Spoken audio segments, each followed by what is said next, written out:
All right, what up, guys? We are live. So we got a little plot twist today.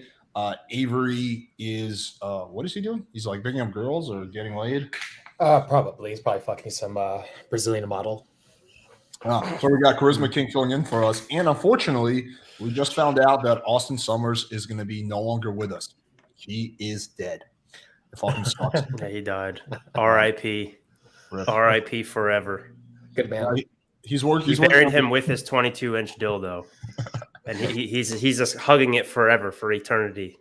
He basically last stream he got a little triggered when the girl implied that he couldn't handle all that dildo, so he tried to shove it up his ass, and some things got ruptured. And yeah, we've been with him at the hospital. That's why we're starting late. But the doctor. But don't worry, his tombstone, we made it in the shape of his favorite thing ever, which is the dildo, right? So he's forever going to be, that's forever going to be on top of him.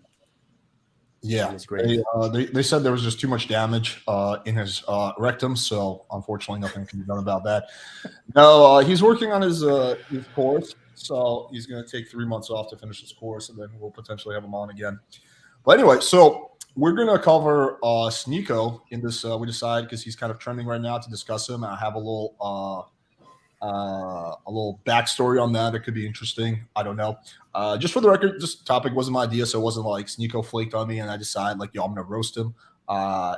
It was suggested in our group chat, and I was like, okay, well, I can add to the story. So the timing just worked out, but that's just a coincidence. It wasn't like me going out of my way to like try to expose him or something. Yeah, right, Alex. No, I'm joking. I really could care less. Yeah. But yeah, so I think we should start talking about Andrew Tate getting kicked off like literally every social media platform besides YouTube. So the news is that a few days ago, I think it was on Friday. It was right. Actually, I saw this as I was getting on a plane. Literally, like Andrew Tate banned Instagram and Facebook, and I was like, "Well, no fucking way." But like the plane was taking off, so the video couldn't load. So I was like, for the 3 hours, I was just like wondering, like, is he banned? Is he not? So when I landed, I was able to. And yeah, so he got banned either Thursday or Friday off Facebook and Instagram. And the way it usually works is there's like a snowball effect. So if you get banned off one social media platform, the other ones follow. You kind of saw that with Donald Trump. So then today, he got banned. No, wait, or was it yesterday? Yesterday, he got banned off TikTok. And so right now, the only social media platform he has left is YouTube. So hopefully he doesn't get banned on there. I'm not for deplatforming people, Anyway, regardless of whether I like them or not, and I'm actually somewhat fond of Andrew Tate. But yeah, I thought that was interesting. What are you guys' thoughts about that? I think people should take this as an opportunity to officially leave TikTok and to boycott TikTok, because TikTok, unfortunately, it's just the worst social media platform of all time. And you look at their terms of service, it's literally like, oh, let me just sell all of my information, every single thing inside of my phone, even outside of TikTok, to China. So no, I think, yeah, let's do that. For the sake of Andrew Tate, let's all quit TikTok. I think that's a good thing. We can make a good thing out of a shitty situation. But we'd have to be consistent. We'd have to quit Facebook and Instagram, and I am not willing to bite that bullet. Yeah, well, Facebook can go fuck itself, but Facebook, yeah. Fuck Facebook. I rely on Instagram way too much. I do too. It's I think it's just kind of crazy that girls can have role models like Cardi B take men for everything they're worth, and men are trash. How many women like role models are there out there that say men are trash, and then we get one guy that is saying something somewhat similar? It wasn't even like he was trying. It wasn't even coming from a place of like fuck women. He was like coming from an idea of it being like supposed to it being better for both sexes. Him trying to like he was trying to help out women in the same sense. It wasn't like him being on full on like fuck you. He just had very controversial views because women are honestly running social media online right now. They're the ones in charge. A girl's boobs are more valuable than a guy's words for the most part. Like it's the bottom. It's the top 0.01% of guys are actually doing any good, and then any girl can get like thousands of followers just by being a little bit more promiscuous online. I just think that men are really under the microscope, and if you're not going to give guys a voice, because they're not really giving guys voices in the dating scene. Anytime a guy tries to explain the situation, he gets attacked and mutilated by people online, and I just think it's like just fucking nuts. So of course, there's going to need to be like a release of all the pressure that's been building up for us. of course there's going to be like some guys out there that are going to want to listen to something like Andrew Tate. They need somebody that they feel like they can express their pains they're going through in dating. Most guys are going like until like in their like late 20s and mid 30s being virgins. Like we as dating coaches, we know this. Almost everybody is like fucking virgin nowadays, and nobody's willing to talk about it because as a guy you have to be strong. So everybody's staying quiet about the fact that no guy's doing good. Most of guys out there are probably just lying about the fact they're doing so great with women, and nobody's really like 100% aware of the fact that men are just suffering in the dating scene. So of course there's going to be somebody like Andrew Tate being like, hey, look, everybody's telling me to be a fucking pussy right now. Maybe that's not the way to get laid.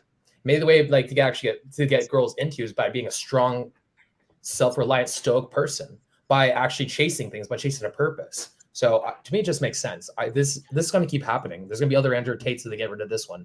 It's going to be after back to back, unless they fix the problem. Well, I think the thing is with Tate, real quickly, Alex, with him, at least he kind of like, he didn't just talk the talk, he walked the walk, right? So somebody like Myron Gaines, for example, before him, he just talked the talk. He didn't walk the walk at all. Same with Rollo Tomasi, all these other manosphere guys. So that's one thing that, one of the reasons I think he has a lot of followers, a lot of influences, because he's actually like legit, you know? And so he can back up the things that he says. And so I kind of agree with you in the sense that like, oh, well, there's going to be sort of a lot of these like mini Andrew Tate copycats coming up. But they're not necessarily going to be nearly as legit in terms of life experience, that type of shit. So actually the topic of this conversation, Sneako, we'll talk about him a bit later, but I think he's basically just trying to be like a copycat Andrew Tate because it's lucrative. Well, we're all trying to ride the waves while trying to like build up our businesses and whatnot. I mean, even I made like 3 videos about Andrew Tate so far. I was like, Avery's now making videos about Sneako. I mean, like, to be fair, like we're kind of doing that right now. It's like we want to like promote our businesses, promote our images and move ourselves forward value wise like anybody else does. I mean, dude, what sort of depends on it depends on how you frame it. If it's just dick riding, then yeah. But if you're actually making like constructive criticism on them or adding to the conversation, I don't think that's necessarily the case. You know, so. Finding a sub niche, maybe. I mean, nobody's gonna be Andrew Tate, but maybe finding like a sub niche or like something that people don't know they need yet. Like, you know, it's like trying to who sells the best burger. Like if you're gonna be selling there's like 5 burger shops in a small town. Well, if you want to make a new burger shop, maybe you should like maybe find something that none of the other burger shops are doing yet, and then that's how you're gonna find your niche. That's how you're gonna attract a clientele, a group of people to come buy your burgers. Because, you know, if you're doing the same thing as Andrew Tate and you're not doing it nearly as successfully, then maybe like become like some version of Andrew Tate that's going to be something that nobody knows they want yet. Which is what you're saying, pretty much. It is true they're private companies, and the question of whether social media tech giants should be regulated or not is beyond the scope of this discussion. I have some mixed thoughts on that. But the statement, it's not about politics. It's definitely about politics. It's not politics, but it is political because the type of content that he's making is like, you know, considered, you know, kind of like to the right, even though he's not really that political. But it kind of goes in that spectrum, and they don't like that shit. If there was some chick talking about like, oh yeah, men are pigs and men are all rapists and blah blah blah blah, she's not getting kicked off. So there's a massive double standard. So it's definitely This is a standard. Yeah, that was a stupid comment. Can you bring that back up? That's just one of the most retarded comments I've ever seen. So look, on social media, I hate it when people make this sort of arguments like, oh, they're private companies, they can do whatever they want. Yeah, they're private companies the same way like Visa and MasterCard are private companies. You literally have like 2 choices, right? So if you want to have a social media presence nowadays, let's be honest, it's basically like a monopoly or a oligopoly, whatever. There's like barely any choices at all. So to say like, oh, they're private companies, they can do what they want. Yeah, that would be the case if like we actually lived in a free market capitalist society, which ideally we do, but we don't actually. That's for a whole other thing. You literally have like a few different options. So social media runs people's lives nowadays. It runs people's brands. It runs people's businesses. So for you for these private companies to be able to just kick people out, and then also companies like Facebook, they're allowed to just buy up other companies like Instagram and shit and create this giant monopoly. Like, no, this is way different than any other sort of situation. It's similar to if Visa or MasterCard basically said, hey, you can't use Visa or MasterCard anymore. So basically you just can't use credit cards anymore. They did. They did. Visa and MasterCard, several of the credit card processors are pulling back on Hustlers University. No, yeah, that's totally fucked. That's so wrong. Because like what other alternatives do you have? You have Amex. That's about it. And let's be honest, it's not going to be like people in Hustlers University are going to be accepted to have an Amex card, right? It's total bullshit. It's literally cancel culture. It's so fucked. And I don't think this person would be saying that if it was somebody that they actually liked. Well, it's right? a form of it's the fact that you don't like Andrew Tate, therefore you're okay with him being canceled. It's the same rhetoric of people being against free speech as long as Donald Trump doesn't get the tweet anymore. Yeah, it's people being narcissistic, deciding that they can, like, who can control the discourse? I'm going to be the person who says, you can't say this, you can say that. Like, dude, nobody's smart enough to understand what's going to be good for society as a whole. To be fair, I think this is going to be really harmful. Like, I mean, we're all Americans, so we're biased about this. Wait, Ryder, Wilder, you an American? Me? Yeah, I am. Okay. So we like freedom of speech. I think freedom of speech is one of the greatest things for democratic society, but we are definitely moving in the wrong direction. It's moving in a very if they control the narrative, if they control like what you can or can't say, that's immediately moving away from freedom of speech. But the argument is that they're private companies, which they want to have happen because that's more power for them. The more they control the speech, the more they control the culture, the more money they get from politicians being like, hey, yo, I'll give you some money if you can make people believe this. Hey, if you can, like, if you drive down people doing this stuff, we'll give you some more money. Like, I want to win this campaign. Get rid of the naysayers, take them down. Like, what's to stop people from doing that shit? And if you can't hear the arguments of the other people, like, then all you're gonna know is what you think. And that's why I think is why like so many people believe so much crazy, stupid shit nowadays. And like, who's gonna decide what you can or can't say? Who's the police here? Who's gonna police all this shit? And who's gonna be this godless, this omnipotent entity that's going to like tell us you can't say this shit? I think it's gonna be really hard for us men. Yeah. Yeah. No.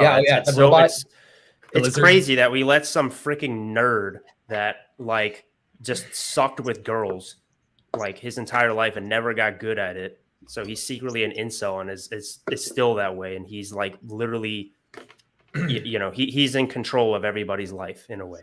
Well, people right? get especially so with Facebook too. and Instagram. I think a part of taking down Andrew Tate was jealousy. Like people just like, so people don't think that they can do the same thing as him. They think that he's like, I would be so nice to a girl if I could have her, but he's tricking all these women to date her. How dare he? Not knowing that that's what those girls want. If those girls wanted to date the nice guy like you, they would date the nice guy like you. Girls are so socially intelligent, way more than us. Like they're so fucking socially intelligent. Like thinking that you can just trick girls and like make them fall in love with you. Like no, fuck no, dude. Like it's just so stupid. Like so, us men need to get on the same side and be like, look, you can get this too if you want to put in the fucking effort. Tate had just an incredible work ethic, and he has just the right mentality to like build that shit up. By the time he's 35, he's a millionaire. He was like a world-renowned kickboxer. He was a grandmaster chess player. The guy's fucking smart. The guy's fucking just, he hustles. He works really hard. I respect the fuck out of the guy, honestly. The thing is that these social media nerds don't understand what it actually takes to be a successful, high-value man. And so they cancel you and they delete you off of social media.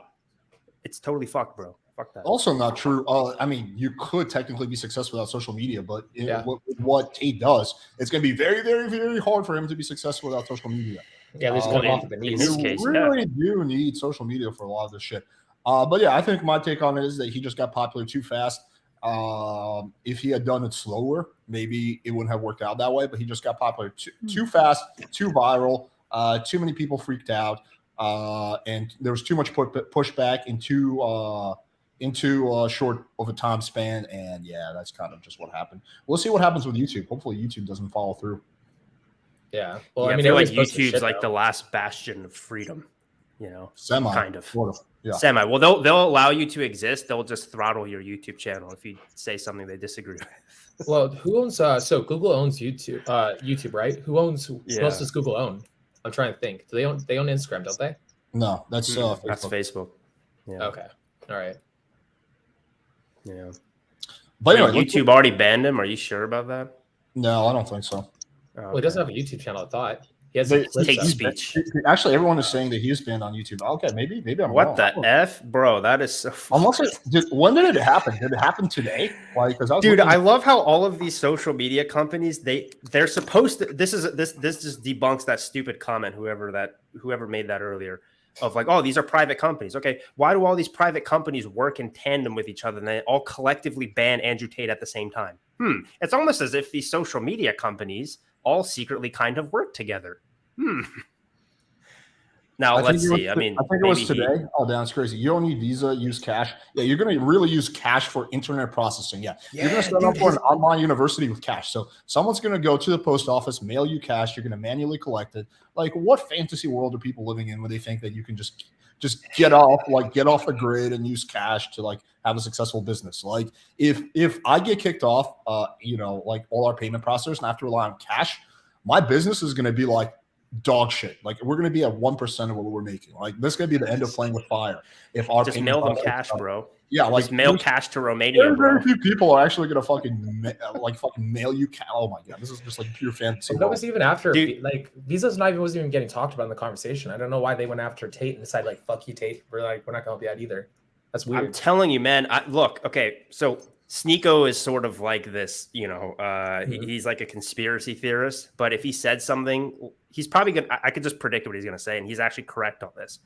Don't you think that's crazy that, Alex, you said Visa and MasterCard banned him, like from Hustlers University or whatever? It was, I know it was several payment processors. I don't know exactly which one. So the payment processors, TikTok, Instagram, Facebook, I just checked his YouTube channel, Tate Speech, gone. I looked it up. It's not there. Yeah, it's gone. So that guy wasn't joking. Is it a coincidence that all of them just collectively decided to ban him basically within the same week? Of fucking course not. And to think, oh, well, they're private companies and so they could do whatever they want. You're exactly the problem. You are a sheep plugged into the system. You are no different than the people who support Sleepy Joe Biden and say like, oh, well, he probably knows what he's doing. He's the president of the United States. Trust the government, bro. Oh, big brother, that's totally okay, bro. Or at least actually do some research. Everything that they were getting mad at Tate about was so they got mad at him because he got accused of something which he got exonerated. Like, he was accused by this woman of doing something which he got proven innocent of, and everybody was like blowing him up about that. You can be accused of fucking anything. I could accuse Hillary Clinton of fingering my butthole. Like, it doesn't mean she did it. Well, I actually saw pretty good evidence of that happened. So. Well, it's not just that. It's not much of an accusation. I'm pretty sure Hillary Clinton's pretty open. It's a pretty open secret that Hillary Clinton likes to violate men like that. Does she actually? Is this like you just saying this? Or is this legit? No, wow. I mean, dude. Look, it's Hillary Clinton. Does that surprise you? Yeah. But anyway, so that's kind of like my take on it. That's crazy. I didn't know his Tate speech got banned. And that is so fucked. Just as a side note, I don't agree. I'm not like a Tate fanboy. I think he says a lot of dumb shit that I disagree with. I totally agree. I also think he says a lot of good shit. And I don't think he says anything super like deep. I think the stuff that he says, the good stuff that he says, I've been saying on my channel, just not as blatantly and not as hyperbolic. He's the Donald Trump of social media that's not in politics. He's literally the same exact thing. It's like, because Donald Trump, I mean, full disclosure, I voted for the guy, right? But I don't necessarily agree with 100% of what he says. He says stupid shit all of the time, right? Mm-hmm. But he's good at grabbing people's attention, and he's good at there's hints of like these major truths here and there that he talks about, despite all of the cringy, weird stuff that he also says, And this is the same exact situation. It's cancel culture. They canceled, someone commented a while ago, they canceled Donald Trump, they canceled Alex Jones, they canceled, and now they're canceling Andrew Tate. All that means is anybody who's going against the grain, who upsets these social media companies a bit too much, they're going to get canceled. Although I don't think we can accurately compare Alex Jones to Andrew Tate. They're definitely not on the same level of like fucking crazy and I don't know about that, bro. I feel like they're quite similar. Like, maybe because you do you not like Alex Jones? No, I think he says a lot of dumb shit, but like the love. Okay, Andrew. The craziest thing that Andrew Tate says is that women are like men's properties or something like that, and he says it hyperbolically. The craziest thing that Alex Jones says is that the Chinese are teaming up with the Hiltons, the Clintons, who are teaming up with the aliens to come up with like some half human, half pig hybrid species that's going to dominate. Like, there's a whole different level of crazy. Like, bro, have you seen the evidence for that? Like, it's not even hey, bro. I was actually watching. You just exposed yourself as a bot, clearly. I was actually watching the Alex Jones trial. I mean, the whole thing is kind of weird, but like, you know, the whole denying Sandy Hook, and then like, I see both sides of that coin, but I think those cases are a little bit different because basically there's no that was a defamation trial, right? I mean, I guess it's not the same reason as him getting kicked off the platforms. Although I'm pretty sure Alex Jones got kicked off in reference to the Sandy Hook thing. Is that correct? Probably, yeah. Like I said, you know, he's done some stupid stuff, but he's also had truth bombs here and there. And regardless of that, he's gotten punished for the Sandy Hook thing. I mean, he has to pay what, $50 billion, not $50 billion, that's insane, $50 million in damages or something. Okay, so he paid his dues with that, right? Or he's going to. So why does he also have to be banned off of social media from that? Like, it's just crazy to me how like people actually think cancel culture is even remotely okay for anyone, right? As much as I disagree with a bunch of guys in the manosphere, you know, Fresh and Fit, Rolo especially, I would be the first people to defend them if they got canceled. Even though Fresh and Fit tried to cancel me, right? They literally tried to copyright strike my channel. That whole thing that happened about a year ago. Regardless of that, it's just messed up, man. If you have that value of free speech and being able to have discourse and talk about this stuff, you should not be celebrating anybody being canceled, even people that you disagree with and you think are making the world a worse place. Because clearly the people who are celebrating Andrew Tate being canceled, they don't like it, right? But freedom of speech isn't there for you to protect people that you like. It's to protect people that you don't like. You know, I just cannot. I'm amazed. I'm honestly disappointed. I know the vast majority of people are watching agree with us here, but I'm really disappointed in the ones that truly think it's like Andrew Tate being banned off these platforms is even remotely okay.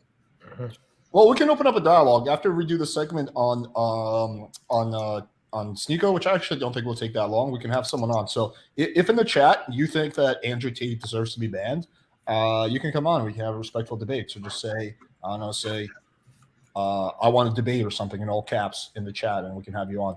But yeah, let's get into the Sneako segments. Okay, so you guys are asking what happened. We had a debate set up. So yeah, I'll just go through the screenshots and let you guys come to your own conclusion. So okay, so here it is. Wait, let's pull up my Instagram. Oh wait, I shared the wrong thing. Hold up a second.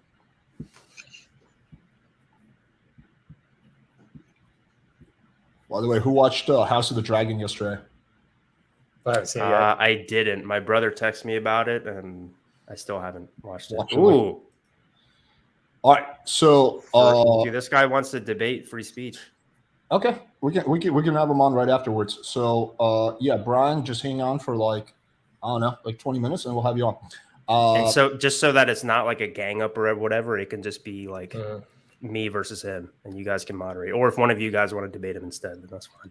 Yeah, we can just have like a roundhouse discussion. Okay, so so here it's kind of, I mean, we've been chatting for a minute, but this is kind of where it begins. Yo, so you remind me, let's do a pod tomorrow. Yeah, tomorrow we got 2 girls in the studio.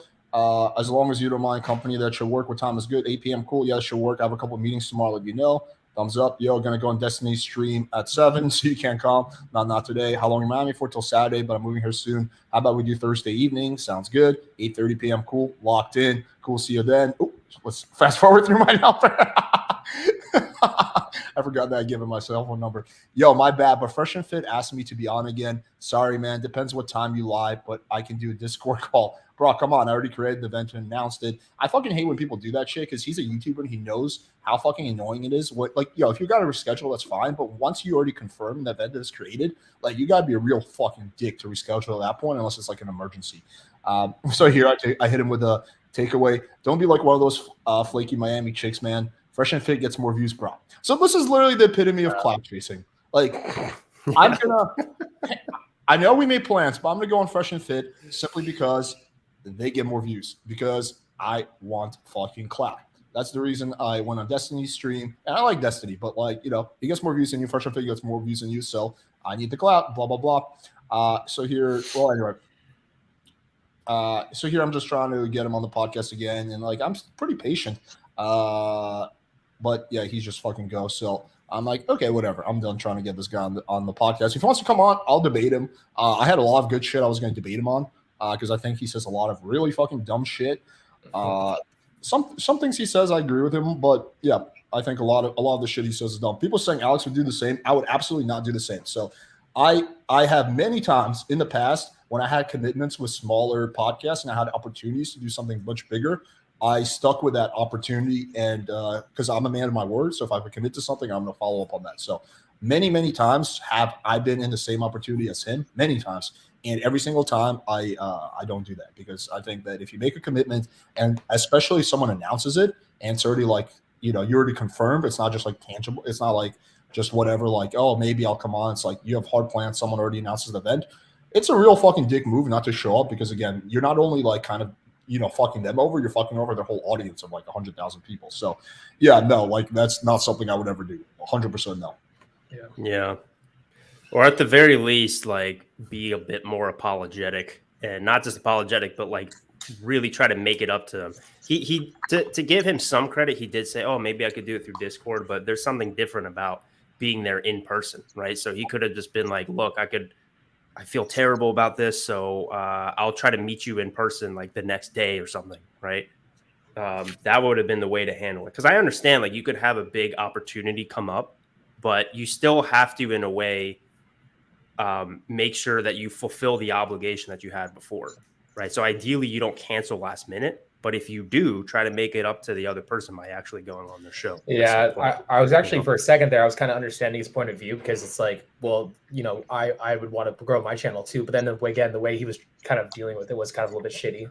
Like the way that he was like, oh, they get more views, man. So go fuck yourself. Like, oh, that's not the way to do it. Well, he just ignored you. He didn't respond back. Yeah, I kind of get that. The funny thing is, I'm like 99% sure that Fresh and Fit, because they were okay. So the backstory is he was already on their show like 3 times in the last week. So I'm pretty sure the only reason they invited him is because they saw that I announced it on my stream and they wanted to fuck me over and get him off my stream. I don't have any hard evidence of that, but I would stake my life on that because he was already on their stream 3 times and it was a very much a last minute invitation and it only happened after I announced the stream. So it's just like, I'm pretty sure that's why they did. I can't prove it. So, but that's just my perspective. Well, Fresh and Fit do have beef with you still, but I'm pretty sure it was also just because I'm pretty sure that's, I could be wrong with the timeline, but wasn't that stream the one with Destiny? No, it was not. Wait. Okay. It was because if it was with Destiny, then the Destiny one was on Friday. Yeah, so no, the Destiny one was after. No, it was not the Destiny one. Oh, okay. Yeah, because this was. I mean, people in the comments being like, "Oh, they wouldn't be that petty." Yes, they would. It's Fresh and Fit. They were petty enough to try to copyright strike everybody who was critical of them, and somehow they still got away with it. So, I would not be surprised at that at all, especially because Alex, you and Myron, I guess it's not personal beef, but you guys know each other personally, so I don't know. Yeah, he doesn't like me. Yeah. I was reading, it's funny, I was reading the book 48 Laws of Power. I've talked about that, and there's one section they talk about like the kind of people that will just hold on to a grudge for the rest of their life. And as I was reading that chapter, I was just thinking of Myron in my head, like the kind of person that just never forgets a slight from like years ago and just never lets shit go and just hangs on to like something in the back of their mind for like the rest of their life. And I'm like, yep, yeah, I know just the person for that. They just can't let it go. I will say though, because my channel used to be I used to get made fun of. People like, all Kevin Ray Wilder talks about is Fresh and Fit. That's all they talk about. This is how Fresh and Fit fans sound in my mind, and that's probably actually how they sound in real life too. But for me, one of the reasons I stopped like going after Fresh and Fit is because it became very repetitive. And honestly, all of the bad parts of their show is directly related to Rollo Tomasi. It's because they spew Rollo Tomasi ideological platitudes, which is just so much BS. So if you actually take that part away from their show, like the good parts that they say on their show are everything that's removed from Rollo Tomasi. So that's why I'm still very critical of Rollo and less so on Fresh and Fit. But yeah, I don't know. Regardless of that, yeah, it's pretty shitty of Sneako to do what he did for sure. Yeah, well, that's just basic cloud chasing 101. Yeah, it is what it is. But anyway, so I wrote down some things that I think are pretty funny about it. He literally believes every single fucking conspiracy theory. I was watching a good amount of his streams today, and that guy, like, every single fucking conspiracy theory. 9/11 inside job, check. Pearl Harbor being an inside job, Pearl Harbor, like in World War II when the Japanese fucking bombed us, that was also apparently an inside job. He didn't say that directly, but it was like heavily implied. So he just literally believes in every fucking conspiracy theory like there is on the planet.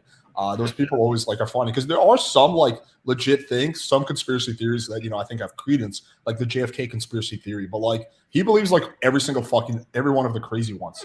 I mean, look, man, me being half Japanese, I would be perfectly on board with knowing that Pearl Harbor was actually an inside job, but I'm quite certain Japan planned that.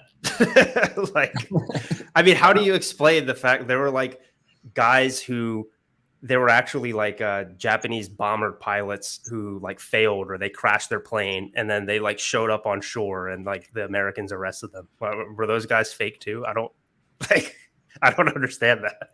I mean, Occam's razor. I mean, what is it? The simplest answer is most likely the most. I mean, not always. Don't get me wrong, but it's more than likely the simplest answer is going to be the actual answer.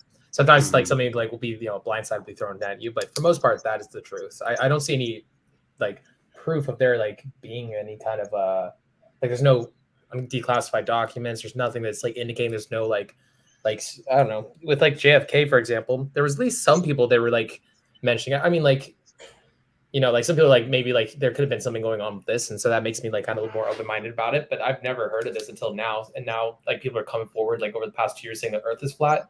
Of course, somebody's going to try to say like Pearl Harbor was an inside job. Yeah, well, people like to talk about conspiracy theories. Yeah, people like to talk about conspiracy theories because it's fun. It's like it's interesting. It's like, oh, this. Did you know? It's like, oh shit! Like it's entertainment. It's like a history hot take. Yeah, exactly. It's entertainment. It's going against the grain. It gets views to just be controversial like that just for the sake of being controversial. But I think one of the issues is we have to be careful with people who just to do that because there actually are very legitimate conspiracy theories that people just automatically brush under the rug to say, oh, this is also just the crazy people talking about this shit when there's actually legitimacy to it, right? It's the whole Jeffrey Epstein. Right. I don't want to that might actually get us canceled on YouTube. That goes to show you how real it actually is. But the whole Jeffrey Epstein thing, people think that like if we just take all these other conspiracy theories to be true, a lot of people won't believe that. And that's why a lot of people at first, when they heard of like, Pedo Island and all that type of stuff, they're just like, oh, well, there's no way that that's real because it's just another conspiracy theory. It's because if you say stupid shit like Pearl Harbor was an inside job, then the real conspiracy theories, people will automatically discount them too. Yeah. But anyway, so here's another one. He literally fucking yells and screams in every single fucking debate and podcast. That motherfucker has like zero emotional control. Basically, whenever he starts getting rattled, he does this. But what about this? We're like, dude, like, what the fuck is wrong with you? Like, calm down. That's why he gets the views, man. I guess we have to start doing the same thing. Might raise engagement. Yeah. He's emotional. I guess. If we have to set a timer from now on, like every 2 minutes, one of us has to randomly start yelling. Yeah. All right, Alex, you first. Dude, I don't know. This is like something I'm not. Dude, Alex, what the fuck are you even talking about, bro? What are you even doing? Yeah, I don't know. But yeah, so watch the views are gonna spike up by like 20 just from that. Like zero by like liberals. In a lot of ways, he's like kind of like Myron because he has like zero, like very little emotional control. Myron's actually gotten, I'll give him credit. Myron's gotten a lot better at emotional control. He's still, I would say, he used to be a total amateur. Now he's an intermediate. But Sneako, still an amateur. Like his like level of emotional, I don't know, stability and control is like so low. Like he just lets his emotions get the best of him. He just gets like annoyed and pissed off. So I find that pretty funny. Oh, Myron, from what I've seen, he's gotten way better. He's gotten better. He's gone better. Yeah, like to the point where I know for a fact, like a year ago, if I had debated him, I would have destroyed him. And now I'm not so sure because he's gotten very good at rhetoric, staying in control. You have to give credit where credit's due. He did a very good job him and Destiny, it wasn't too much of a debate because Destiny didn't really understand that was kind of disappointing. All of their positions. Yeah. If he had a better understanding of his positions, aka just from Rollo Tomasi, I think the debate would have went differently. But I think Myron has gotten much better at those things. Again, I'll say this again. My main problem with Fresh and Fit, and the reason I stopped making attack videos on them, is because they're not the problem. Rollo Tomasi is the problem. Absolutely the problem. I mean, Fresh and Fit's contributing to it. Don't get me wrong, but it's like you have to go back to the source of where their ideology comes from, and that's the Tomasi-isms. Yeah, the Destiny Fresh and Fit stream was kind of disappointing. I'll be honest. I feel like he really didn't challenge them nearly enough on like so much, like that he could have. Like they fundamentally disagree on a lot of shit, and a lot of it was not brought up. I don't know. Maybe that was pre-planned. Maybe like they told him like, "Yo, you can't talk about this or this or this." I don't know. I don't know what happened behind the scenes, but yeah. Or the guys trying to be nice with them because they get so many views. Yeah, I don't know. Well, I mean, Destiny, he's doing well view-wise and everything. I don't think he'd. If anything, he would benefit more from being very critical. Destiny's actually like the antithesis, the opposite of a cloud chaser. He doesn't give a shit. He'll debate people who have like 500 subs. He does not give a fuck. I've seen him platform people who have no audience at all. Like he's actually the exact opposite. Like dealing with Destiny was like totally different. He's just like super reliable. He's like, "Yo, man, I'm free these nights. Like, yeah, let's do it." Like just super like if you make speaking of, you can trust him. Speaking of, I'm gonna make a video about everything wrong with Rollo Tomasi. And if you could send that over to him, that'd be great. Yeah, I will. Because I mean, having a discussion with him would be good too. But I think it's just better if he just like knows exactly what, because that's sort of where he's missing the point with the red pill stuff. Because unless you understand the fundamental epistemology or lack thereof, which is just like where your beliefs, where your knowledge comes from with the red pill, that's the point that you have to attack red pillars on to debunk their arguments. If you don't understand those things, then they can just wiggle their way around arguments and just avoid the actual points. So I think if he sees that and he understands that, then he can just destroy them. Alex, any update from Valuetainment on the Rollo debate? Good question. I texted Adam about a week ago. He said no. He said that Rollo has not responded.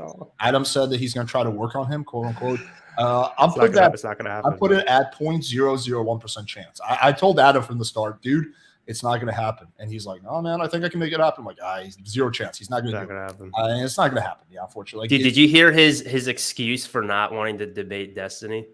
What is? He said, I'm not going to debate anybody who hasn't read any of my books. Like, he says that with everybody. He said that with me. He said that with you. It's like, motherfucker, I have read your books.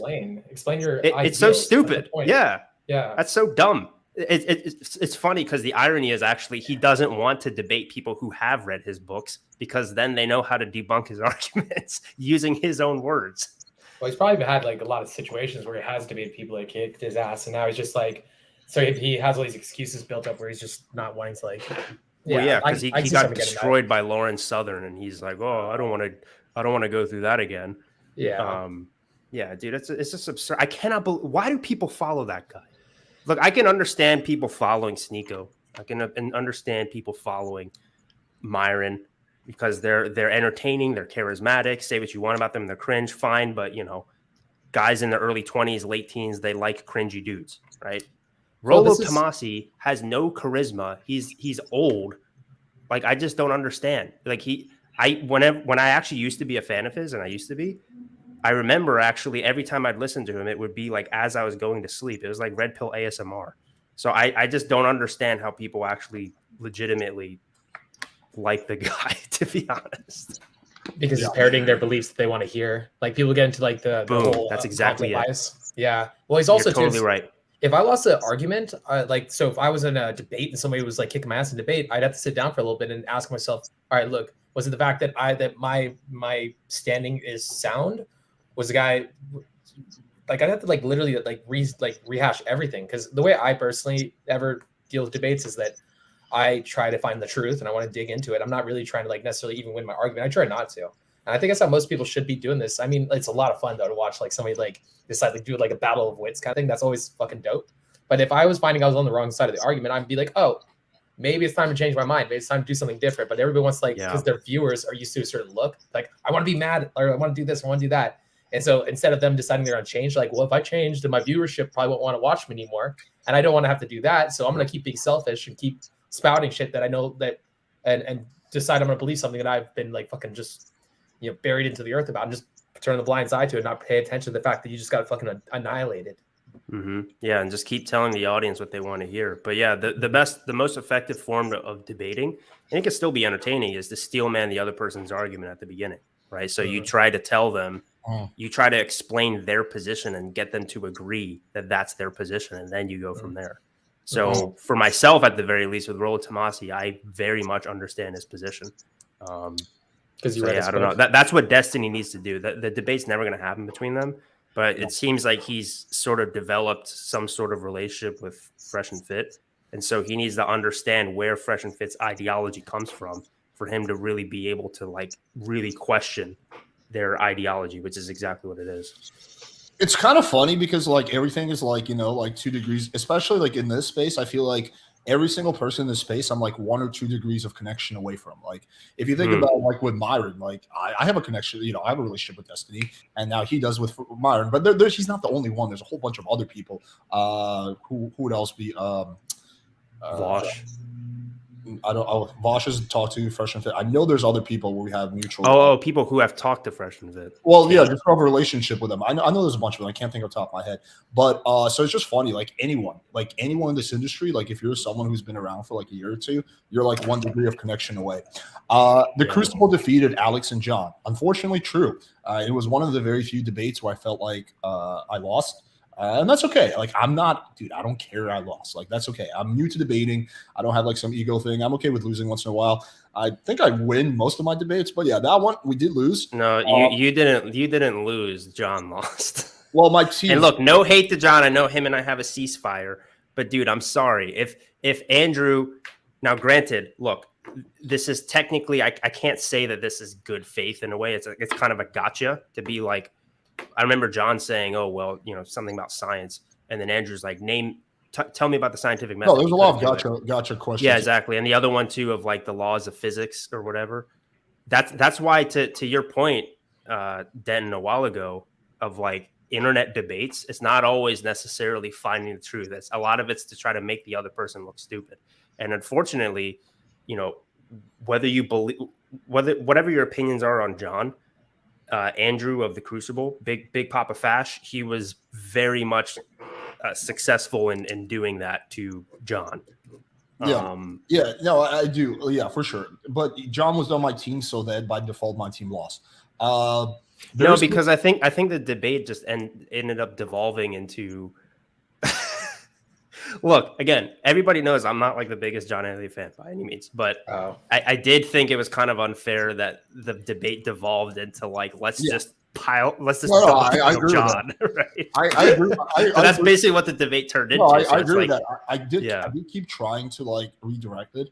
But yeah, I just think me and John weren't the right team basically for this specific matchup. There's going to be a part 3. I do want to see. The problem is I've just had when I've debated the Crucible, I just haven't had like the best luck with partners. Like Austen, God bless his soul, totally let me down in our first debate. I mean, that Benedict was like Austen. It was literally like a 3-on-1. So yeah, that wasn't good. John did significantly better than Austen. He didn't, John was on my team, so that by default puts him like leagues ahead of Austen. Still, we lost. So now the person I wanted to get on my team was Ask Yourself, who's someone who's really good at debating. And that would have been a really fair matchup. But the problem is fucking Zen does not want to do it. He refuses. Who's Ask Yourself? I don't even know who that is. Isaac from Ask Yourself. He's a really good debater. He has a debate channel called Ask Yourself. But anyway, so Zen Shapiro refuses to do that because he just refuses to debate Ask Yourself for some reason. I don't know. It's kind of weird. So I need to think of a person that's going to come on my team. Let me know in the chat. Who do you guys want me to bring on my team? Who do you think I would match up with for my third and final trilogy debate with the Crucible? You guys let me know. Okay. But I like this angle, man. The what? I like the debate angle. It's really engaging. So I was watching one of your debates. I didn't know this was a big thing you were doing. I need to actually look into it more. They sound fun. Yeah, it's a lot of fun. Oh yeah, Alex is like the. I knew someone was going to say this, being like, "Oh, Kevin should be your debate partner." The issue is Alex and I don't fully agree on that. So my personal position is probably smack dab right in between Alex and the Crucibles. So actually, I think I should be. This is something that I suggested to you. I mean, maybe I could say this public. I'm sure it's fine, but like I think this next one, because the Crucible debaters. So what's his name? Pedro. He's also moderated a debate between me and another streamer named Stardust once. He's a good moderator, but clearly he has a little bit of a bias. I think he did a good job of not letting that show too much, but I think the best way to do it is to have two moderators. So I think if it's like someone like myself, who's actually literally in the middle between you in the Crucible and Pedro on top of that, I think that's probably the best way to do it. Yeah, I'm totally cool with that. But yeah, that's the issue. My first thought was Kevin too. The problem is we don't exactly line up on our positions with this. Okay, I'm sorry, dude. Nobody's gonna support hedonism. Maybe get an extremely good debater, spin their worldview. Okay.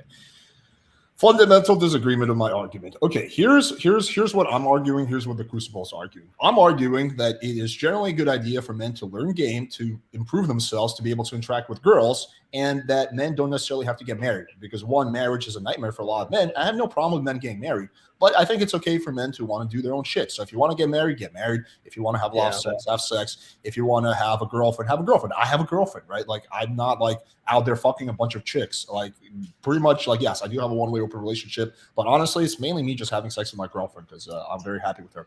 So yeah, so I'm not advocating for hedonism, right? What they're arguing for is that every single fucking guy should get married because that is what's best for society, and because that is, you know, what God wants you to do. And Jesus wants you to get married, and also it's going to make you happy somehow, even though so many people get fucked over when it comes to marriage. So everyone should get married, and pick up is evil because it encourages guys to get laid, and you should only marry girls who have a 0 lay count. And you pick up guys, you're fucking these girls, and you know, you're getting them to have more than 1 lay count, and then they're going to be whores, and they're not going to be good mothers, and blah blah. And you guys are fucking over society.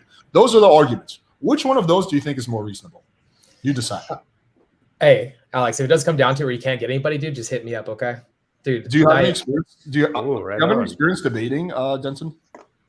Mainly just honest from YouTube, like commenters and whatnot. People try to hit me up through Reddit. That's pretty much it. I just want to warn you really quickly, Denton. So one of the guys that you would be debating against, Andrew, like he's like one of the best debaters on the internet in terms of tactics. Really so yeah. Oh, what was Zen is, you know, Zen is okay, but Andrew's like fantastic. So okay. just keep that in mind, that you're not just aside, gonna be. Well, I'm a good talker and I'm charismatic. All right. So the point he's trying to put across is Jesus wants to get married, so you should get married, correct? Because otherwise you're a shitty person for wanting to have sex with girls. They're gonna spin it way better. Yeah, but it's more than just that. So for example, so this is a good way to give you a good idea. So Destiny had this video titled Destiny Breaks. So you agree Destiny's a good debater, right? When he wants to be. Yeah. Okay, so Destiny has this video called like Destiny Breaks the winning streak of supposed unbeatable far right guy, and that person was Andrew. So even just within the debate bro space, Andrew is considered, you know, very hard to debate. Because again, so much of debate, like, we would like to think, yes, debate is all about just, especially internet debates, it's all about just the truth and that's it. That's not necessarily the case. There's a lot of tactics that go into it, a lot of rhetoric. I'll watch the video so I'll see what I think of it. Truth is like the least important. Denton, the best starting point is just watch the last debate with John, and then after that will give you a perfect idea of what they're and if you truly feel like, you know, you would be a good lineup, I'm totally open to it. We can. This is something I've been debating people for years. I just think it's so stupid. Like all right, so I think it's coming from that mindset that all right, so the point is, like, usually it's the kids, right? Like, people want to talk about like there being problems with kids. 1, 2, it's usually the fact that they think by you wanting to sleep around that it's you. All right, so the idea behind the whole like marriage part, they think that it's like better for you because it's more stoicism, like it's better for the soul. I don't want to like go too deep into it because it's like off track, but like I'll give you the quick summary. So there's two reasons why they think people should get married. The reason what they believe is that you should get married because that's what God wants you to do, right? They're very religious. That's dumb, right? Because I don't think God exists, or if He does, we don't know if He exists or not. Okay, I'm not going to argument. Thing. But anyway, but the reason that they're going to argue is because if you look at a study, there's a study that says that married people on average are happier than non-married people. And therefore, since my whole thing is just being happy, that I should encourage everyone to get happy. That's the argument. They're using macro to argue the micro. Is there causation correlation though? Could be. That's one of the arguments I made. Now, one thing I do want to mention with debates is that I think what you guys have to keep in mind. I've been debating for about 6 months. I have zero fucking debate experience. I've never done it before. Kevin introduced it to me 6 months ago, so I'm still learning a lot of this stuff. No, Alex, you're no. Look, I'm going to interject here. You are a very good debater. I think I'm decent. The issue is this is where this is more of a tactics thing, and this is where these guys keep getting you on. Is you don't have like sort of an epistemic framework, as in like, and they kept bringing this up, right? Oh well. You know, what do you bring all of your arguments and justifications for your beliefs and what you argue for back to? So for them, otherwise it goes to something called an infinite regress, where it's like, oh, it's because of this, but like there's no end point of like how do you justify your beliefs? So at the very least, and this is why I said in the debates that you know the Crucible guys are very logically consistent, at least in religion in general, is because they do have a foundational epistemic framework. Everything goes back to because God said so, right? Now say what you want about the logic and all that, but about that, but it's very consistent. And so for you don't technically have that. Like if I ask you what that is, I don't think you could explain that to me. And they know this, right? This is where religious people who are good debaters, they know this, right? So they're going to keep bringing that up over and over again. And I think that's really the only reason that I don't think you're missing anything from like a rhetoric or tactic standpoint, but that's one glaring gap that you have that they're going to exploit every time. Yeah. I think another thing also is that I don't know formal logic, although that's changing because I've been actually studying formal logic and I'm pretty close to finishing up my studies. So now that I've learned a lot of formal logic, I'm still not like I'm like halfway through maybe. A lot of things are making sense. Like a lot of the past debates where I didn't think I did well are making sense. And I can see the tactics that were used on me and how people got me off track and how people were able to derail me. I think it's easy to derail me if you hit on certain points. And I think I fall for that. But now that I think I understand logic, it's going to be a lot harder to derail me. So also I can like kind of map out my thoughts a lot better. So it's helped me with organizing. So I do think in like 6 months, I'm going to be a lot better. I think you're good, man. As long as you can sort of nail down what your first principles are, I think that's the best way to do it, right? Like, where does this lead back to, right? What's your fundamental epistemology? There's no other way to say epistemology without sounding like some pompous, elite asshole. But technically, if you figure that part out, you'll be fine. So one thing that you can bring it back to, for example, and you and I agree with this, is the non-aggression principle. So I don't know if you remember when I kind of hopped in that debate a little bit, just gave my thoughts and ideas. I talked about the non-aggression principle. They didn't really have much of an argument against that. They were just like, oh, the non-aggression principle is stupid. You should just get rid of it, right? Because you could use that as a fundamental foundation for your ethics. But that's really it. I'm telling you, from a tactic standpoint, you're fine. I'm telling you. Nah, man, I think that once I finish studying formal logic, I'm gonna be a lot better. That's kind of so really quickly, not to sound like a douche, but technically debate is informal logic. I know, but I think understanding how logic works and understanding like the flow of like, okay, here are the premises I have, and this is the conclusion I want to get people to. And if they disagree with one of my premises, I'm just going to keep redirecting them back to the premise they disagree with. And then if they say that they think that premise is invalid, then okay, and then I go a layer back, and then okay, what are premises that they will agree with that lead to that conclusion? So if I can just like but that's exactly it. Is if they disagree with the premise, and then you dive deeper into that, where does that go? And so you don't have like a fundamental floor of where that goes to, and that's where they get you every time. So for them, they actually do have that, which is God, right? so that they don't have an infinite regress. But technically, it's logically consistent. And like I said, especially Andrew, he's a very good debater. He's going to bring that up every single time you guys debate. He did that basically every time you guys debated. So that's the part that you need to figure out.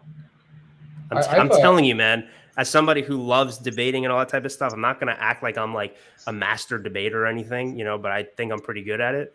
I'm telling you, from a tactic standpoint, you're okay. It's just you have to figure out your epistemology. That's it.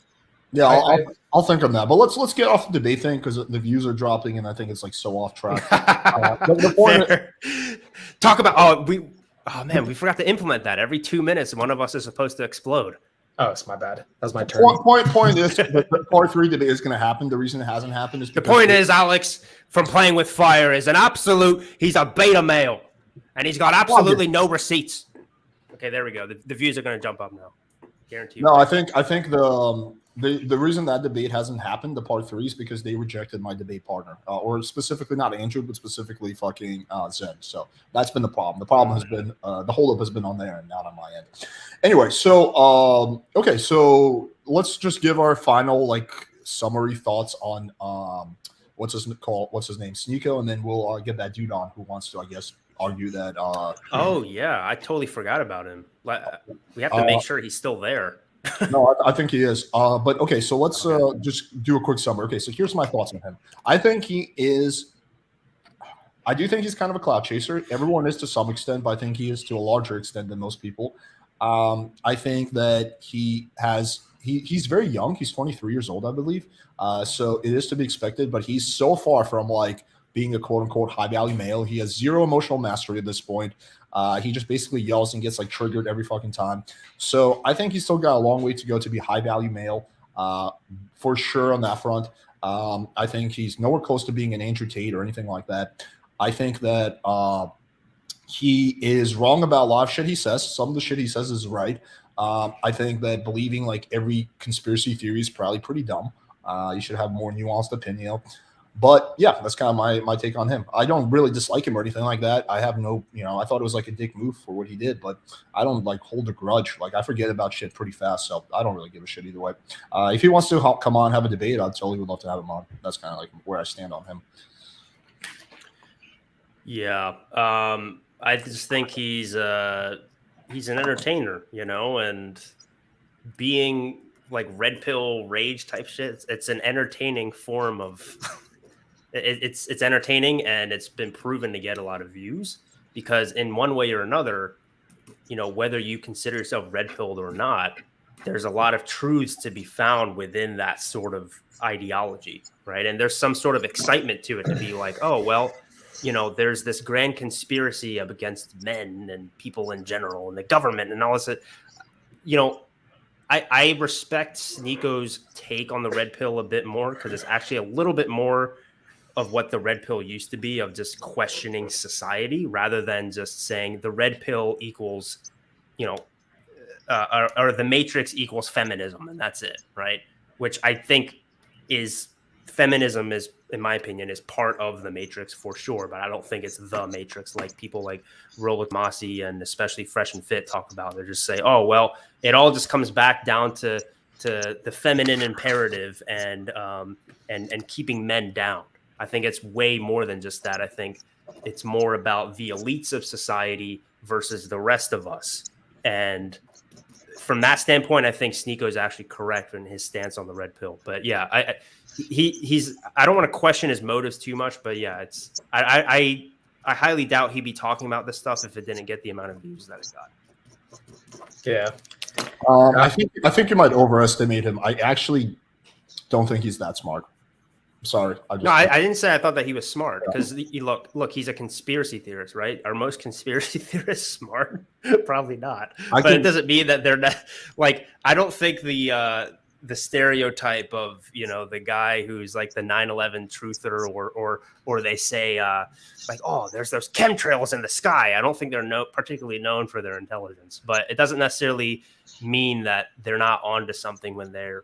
It's better to be skeptical of people in power than to not be skeptical. So at the very least, anyone who's skeptical of that Yeah, yeah. I respect them more than people who are just like yeah. No, a little bit of skepticism is good. I'm not I'm not like a fan of like everything the U.S. government does. I think it does a lot of shitty ass fucking things, and there's some conspiracies I believe in, but I don't think you should just be like a fucking meme where you believe literally every single fucking thing that you see on like some alt-right YouTube or on InfoWars or something like that. Like you have to do some research and look at the facts and see if the facts. Man, you're just an Alex Jones hater. No, I'm not. I'm really not. See the truth for how it is. I'm really not, dude. I was debating with my girlfriend last night about Alex Jones because I was like explaining to her, like, well, I have like a mixed position on the defamation case because on one hand, he did say some fucked up shit. On the other hand, did he intentionally try to cause damage? I'm not convinced that he did. And I watched half the trial, so I don't know. I have really mixed feelings on Alex Jones. Alex Jones is God's gift to the world. True or false, Alex? False. You're a bot. You're clearly a bot. You're a bot, bro. I think there's. I'm gonna take this clip out, send it to Sneako, and then he's gonna be like, you know what? I don't feel bad at all for canceling on you. In truth, I feel like I've contributed more to the world than Alex Jones. I know he's way more popular than me, but I feel like my level of contribution is probably higher, or at least it will be in the next few years. Guys, type 1 in the chat if you want to see Alex PWF debate versus Alex Jones. Dude, I would totally love to do that. Speed dates, profile reviews, debates. Yeah, dude, no worries. I have one on Thursday, and we'll probably do the speed dates, and we're gonna do probably one tomorrow also. So there's gonna be plenty of those. So don't worry. There's gonna be everything on this channel. Okay, what's your take? Denton? I think I'm going to be the one that's most on Sneako's side, honestly. I don't like the way that he dealt with you, to be fair. He does have some things that I'm not really 110% for. I mean, the answer is always gray, isn't it? Like, you can't 100% hate somebody or 100% love somebody. I mean, it's like, it's just dumb whenever you do something like that.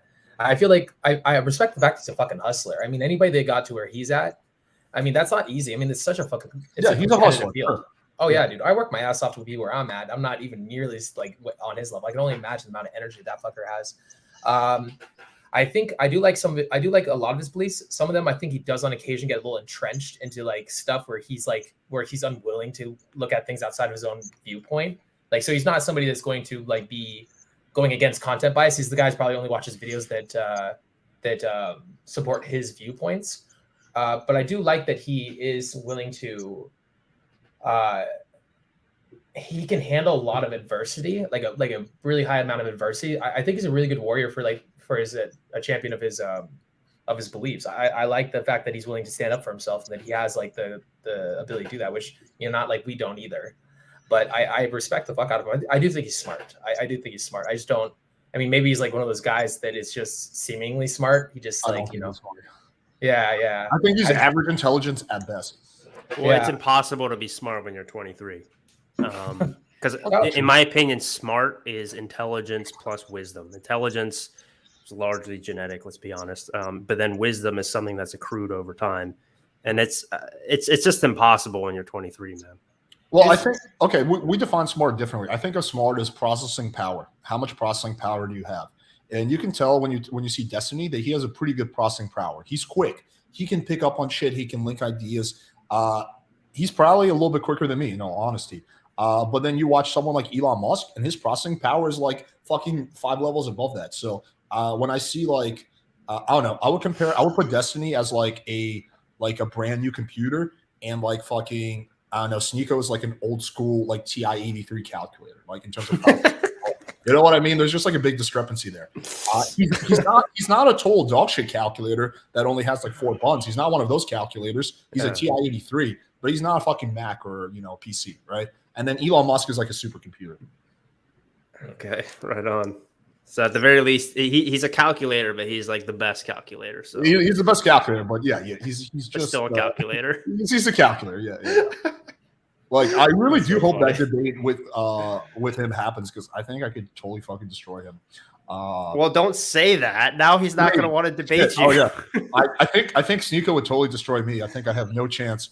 I think that me, even though he's a TI-83 calculator, I'm like a fucking TI-82 button calculator, one of those ones that's solar powered, that we had in middle school.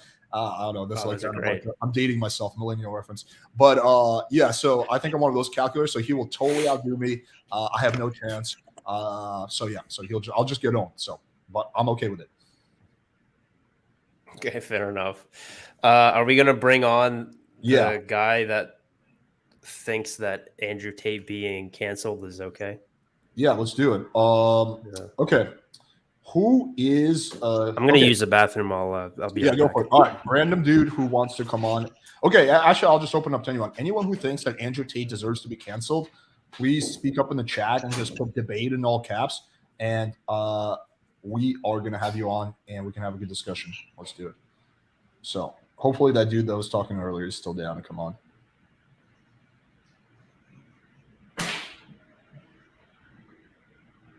Musk couldn't think his way out of it. I don't know how people can think like you can think Musk is like full of shit, which is fine, but I don't know how you can think he's dumb. Guy's clearly pretty fucking smart. You know, it's not like he runs like 5 million companies and sleeps like 3 hours a day. But yeah. All right. I guess in the meantime we can just answer some comments.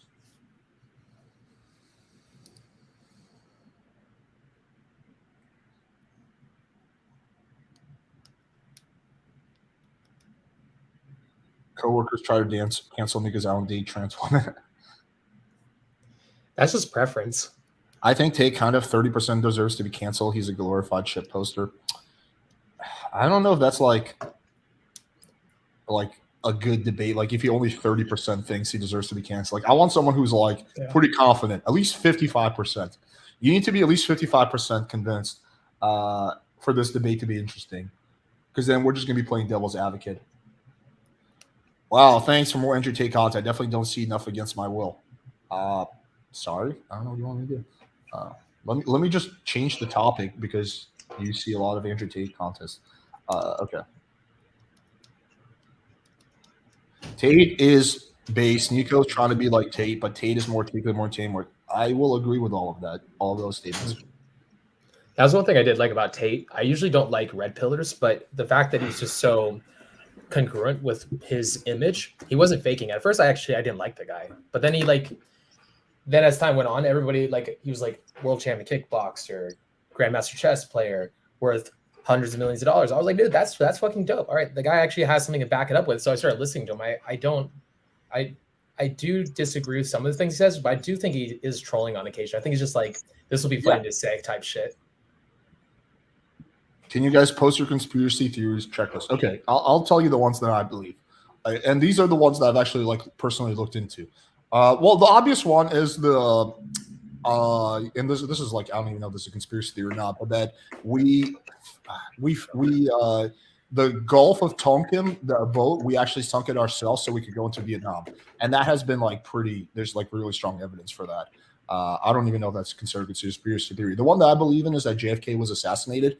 The biggest reason why I believe that is because literally every single journalist who was covering that JFK, the assassination, within a year committed suicide in very suspicious fashion. There's dozens of journalists that just all killed themselves a day or two before the articles were to be published, and all of those articles never got published. So there was a shitload of people that all died by suicide in a very short time span.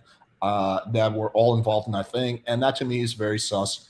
There's other cases. I wrote a paper about this in high school, so that one I believe in. But yeah, those are the only two that I believe in. Honestly, that's a pretty cool high school to allow you to do that. AP history, motherfucker. No, I'm just kidding. Yeah. I basically just agree with what you said. Obviously, the Jeffrey Epstein stuff. It just turned out to be true. I don't even know if people even deny some of that now. But there's definitely a big thing of trying to groom pretty young people from a young age. It's different from I don't need to censor myself here. It's different from pedophilia, pedophilia. Because they're a little bit older technically, they're post-pubescent, but it's still fucked.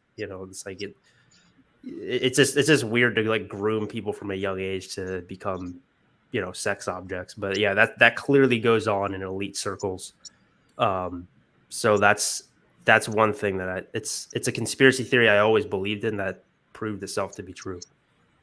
Let me explain. So no, JFK clearly was assassinated. I just don't think it was just Oswald that was involved. I don't know who it was. I don't know if it was the mafia or the CIA or there was other elements involved, but I don't think it was a lone shooter who killed him who acted out of his own free will. I think there was a lot more to it than that. But yeah, he was. It was the gynocentric social order. The gynocentric social order couldn't handle JFK's toxic masculinity. So, yeah. Okay, wait. I think we have someone. He does deserve to get canceled because people don't like him. That's the only reason we need. All right, Q2, do you want to come on for the debate? You've been on before. Do we have anyone else who wants to? He's just trolling there. No. He legit. I've had him on before. He legitimately believes like all this shit. What, that Andrew Tate should get canceled? He's like super blue. Well, everybody obviously doesn't like him. That doesn't make sense. I get it. Because we're having this conversation right now. Yeah, that's dumb. Is he a smart guy? He's fairly smart, but he's like super blue pilled, and believes like all this weird shit. I'll have fun with him. Yeah, but he says I come on way too much. I guess he doesn't want to do it. All right. Well, if we don't have anyone, we don't have anyone. But yeah, I thought there were people that want to come on and argue that Tate should have been banned. That would have been interesting. I guess if we're not going to do that, we could just answer questions for like an hour or so, or half an hour. Yeah.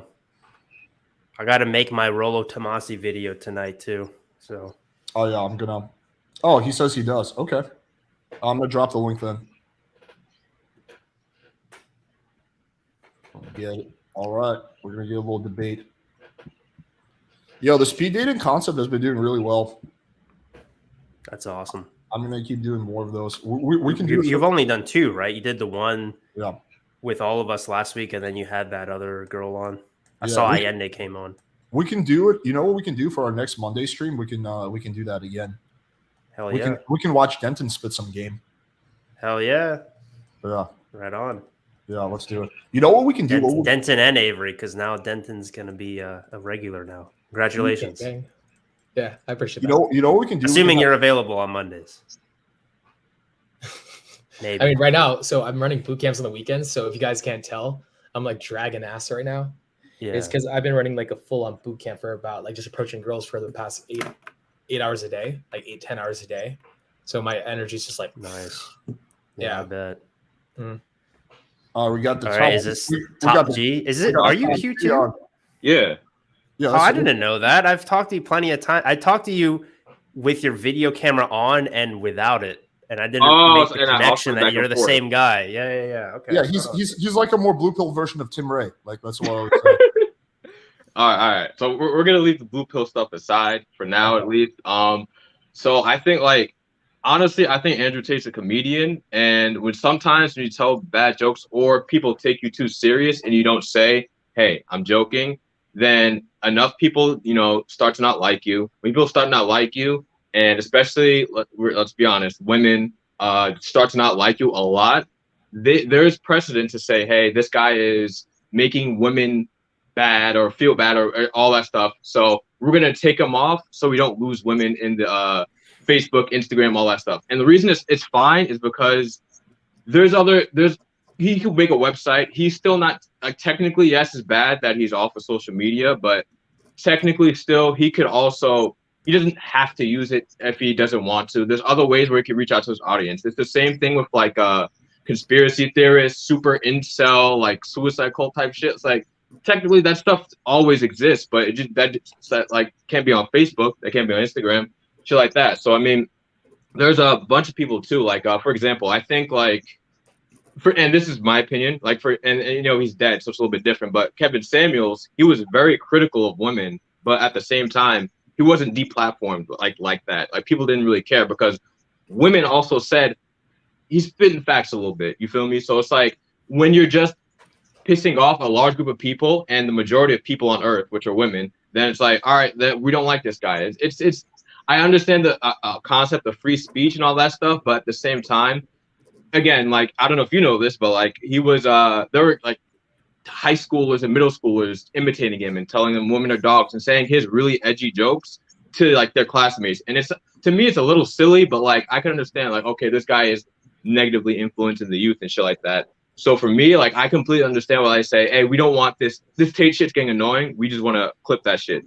And I don't find an issue with that. I find an issue with, like, let's say he was like maybe he was either less edgy or being very, very, very instructional and really helping every man that he was talking to, like, to make themselves better. Then I'm like, all right, you know, he's doing some good along with the fuck shit that he's doing. Okay, well, let me understand your argument. I want to ask a few clarifying questions. So, do you think that Andrew Tate should have been banned? Like, what exactly is your position? Okay, I think that should he have been banned? Like, how do I say it? Do I personally find Andrew Tate offensive? No, I like offensive comedy. So is that what you're asking? You don't think he should have been banned then? No, like, for me personally, I don't mind seeing him, but I understand why other people don't mind seeing him. I understand why people don't like seeing him. It makes sense from right. No, I understand why people don't like seeing him too, of course. But the question is, do you think he should have been banned? Do I think he should have been banned? Maybe I'm playing looking too much into your words, but are you saying do I think?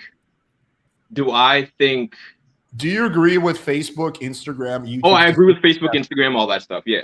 You agree with their decision to ban him? Yes, I agree with their decision. Okay, and the reason you agree with the argument you made earlier is because he can use other forms of media to get in touch with his fans. Is that why? Basically, it's not their issue if people, like, he's an internet marketer. That being an internet marketer is not a protected class. You don't need to be an internet marketer to survive. So, and he's already a billionaire, so he has other ways to do it. It's less efficient. It's going to be worse for him. But if he has other ways to survive, if they're not like figuratively throwing him out in the street and telling him you're going to be homeless, you know, you have no source of income, then I don't see the issue, because they're just deplatforming him, which happens to a bunch of people all the time for a lot less, in my opinion. What the issue is like who becomes the arbiter. Can I just ask one more follow-up question? Yeah. Go ahead. Okay, so like using that logic, so basically you're saying that if this totally devastated him, like this killed his revenue stream, he was done after this, and it would not have been okay. But because he's already fairly well off, you know, he'll be okay, and that makes it okay. Is that correct? Well, no, all right, so I'll clarify. So, like, let me see. Like oil miners and all that stuff, like the oil pipeline thing, I understand, even though oil isn't a good, really, like, it's not sustainable. I understand why people don't want the oil pipeline to go, because there's so many jobs around that. So if you were telling me, like, they're just gonna get rid of the oil pipeline, and, like, you had an argument to say that we should keep the oil pipeline even though it's not really sustainable, oil isn't that efficient, whatever, I'd be like, all right, cool, I understand that. But if you're talking about an internet marketer and a comedian being deplatformed, I just don't feel that much sympathy, because, like, what's the worst that could happen? He has to get a regular job. He's a billionaire in Romania. Like, it's a different type of thing when you're talking about a millionaire trying to take Hustlers University, so like affiliate marketing thing to like the next level, because he's already successful, versus like a regular person. You know, that's their only, like, all they can do is labor.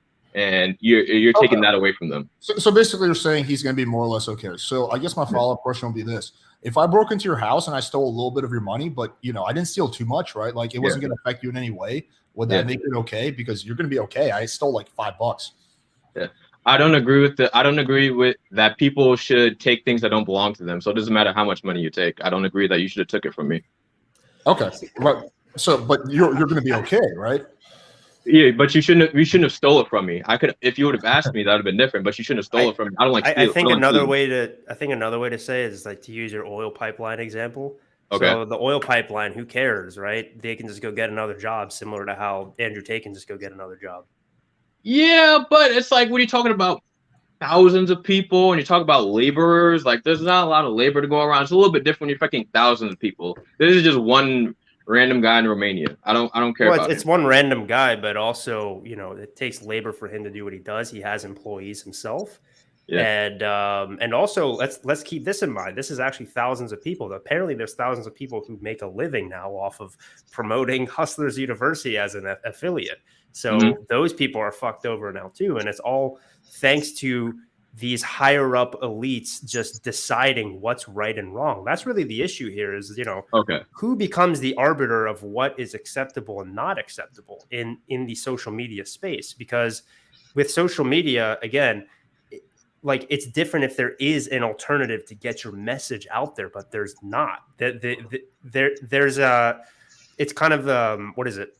It's the illusion of choice, right? The right. choice is, do you want to have T-Mobile or do you want to have Verizon or do you want to have Sprint? Like there's 3 choices. Okay, technically you have a few choices, but let's be honest, in this day and age, for you to be able to say what you want, to have influence, even as an internet marketer, anything, you are very, very, there's only a select few options that you have. And all of those options are gone from Andrew Tate, all of them. Let me use Kevin's analogy. So Q2, I mean, Top G. Sorry, I got your name. I missed the Top G. What cell phone carrier do you have? Like, do you have Verizon, AT&T? Which one do you use? T-Mobile. T-Mobile. Okay, the shittiest of the shittiest. Okay, so you have T-Mobile. What if T-Mobile decides that, hey, we've been monitoring your conversations, Mr. Top G, and we don't like the kind of stuff you're talking about with your friends. You're using too much curse words, so we're gonna kick you off our cell phone plan.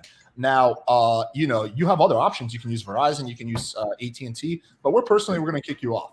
Do you think that would be okay? That wouldn't be okay because I have I agreed to some sort of, even if it's fake, some sort of confidentiality a little bit, and I'm not harming enough people. Like, for example, if I typed up a bunch of stuff like really explicit like rape fantasies and they wanted to cancel my service, I'd be all right, cool. But like if it's something like I make an edgy joke or I make this or that, it's a little bit different than and again, this is just the influence part, influencing young kids to say, and maybe it's not every kid, but like telling girls that like dogs on leashes, going into that sort of misogynistic humor and shit like that. Like with misogyny, it's such a fine line because we got all of them. I don't know if I can say it, but we got like Nicholas Cruz's and all that stuff. We got a bunch of people that like we see like the impact of misogyny, and we see that like, all right, look, and again, this is just how it is now.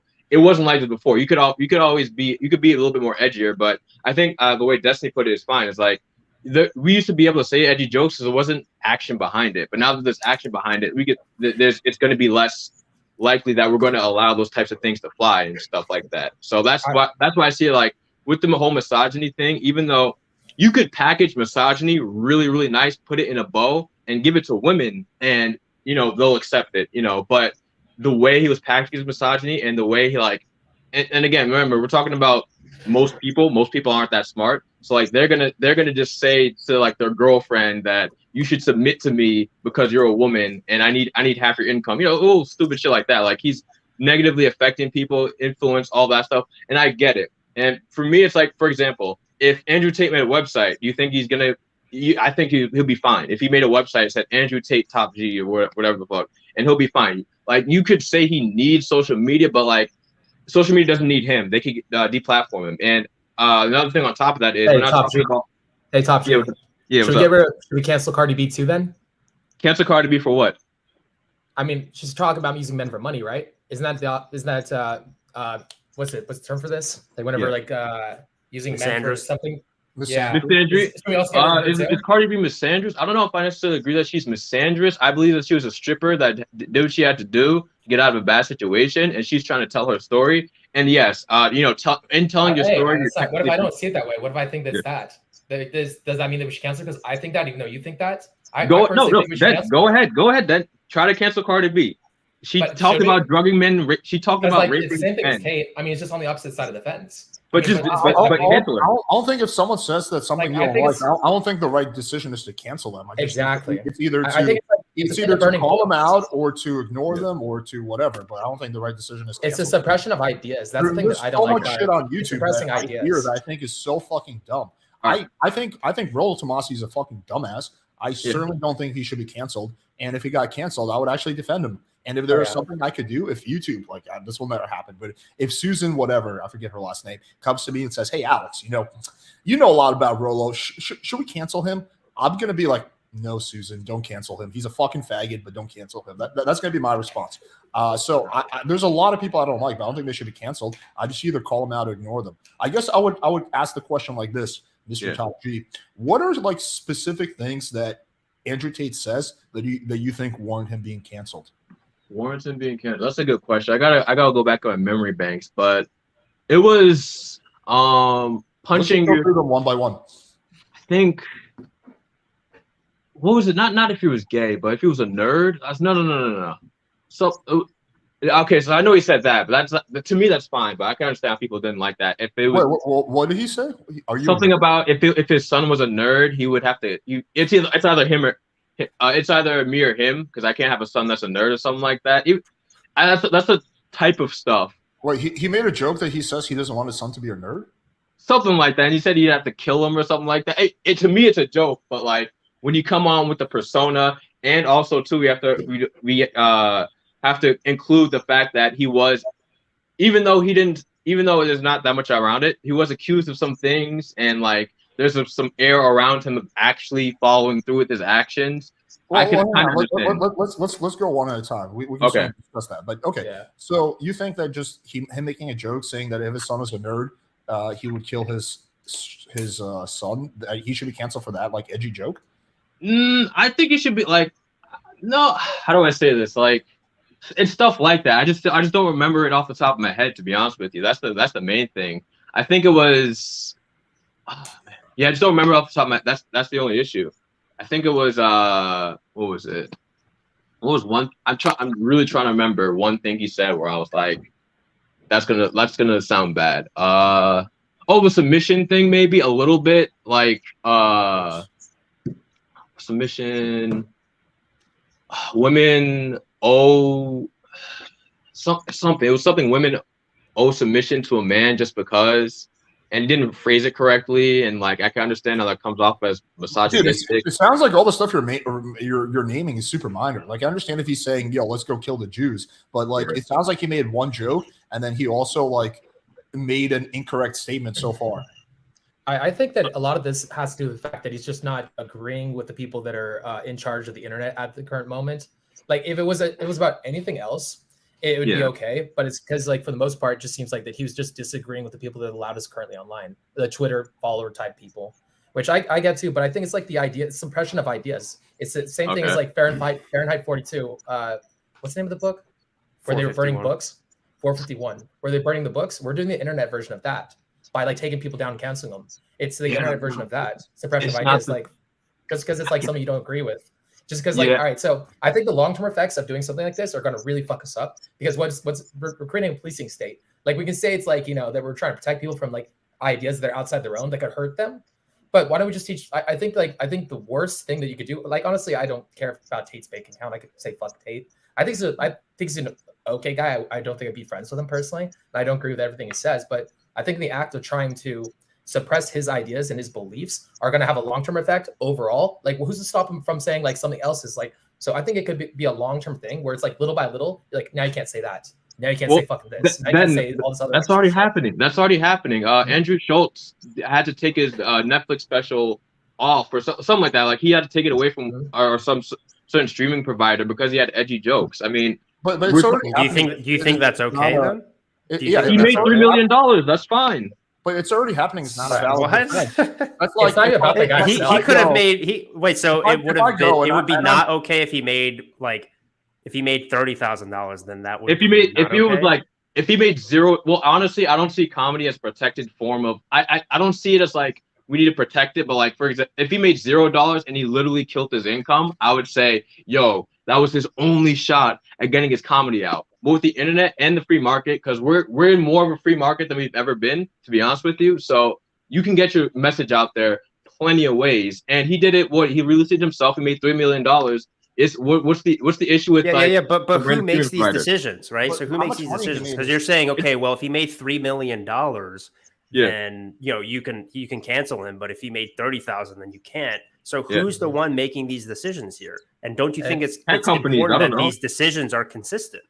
Right? I think it's important that it's consistent because the issue is. Sorry. Yeah. Also, you guys go ahead, Charisma. Go. Oh, my fault. No, you're fine. I just think it's like, it just opens up way too much room for there to be, what's the term for this? Man, I'm so tired for this boot camp. Somebody could just like make shit up. Like, so if somebody wanted like do something for their own means or gains, like, so Pelosi is inside trading right now. She, like, who's to stop her from being like, hey, if we can like take this guy out, we can make a fuck ton more money. Like, I mean, like, who's gonna be the one that's controlling the floodgates? Because that guy has way too much fucking power. Opens up a lot of room for lobbying. Like, they could, like, I'm pretty sure right now Facebook's getting lobbied by politicians. Be like, hey, look, we don't want this guy getting like, can you guys cancel this dude over here? Can you cancel this guy? Oh fuck yeah! Oh hell yeah, dude! They lobby. Why would they do that?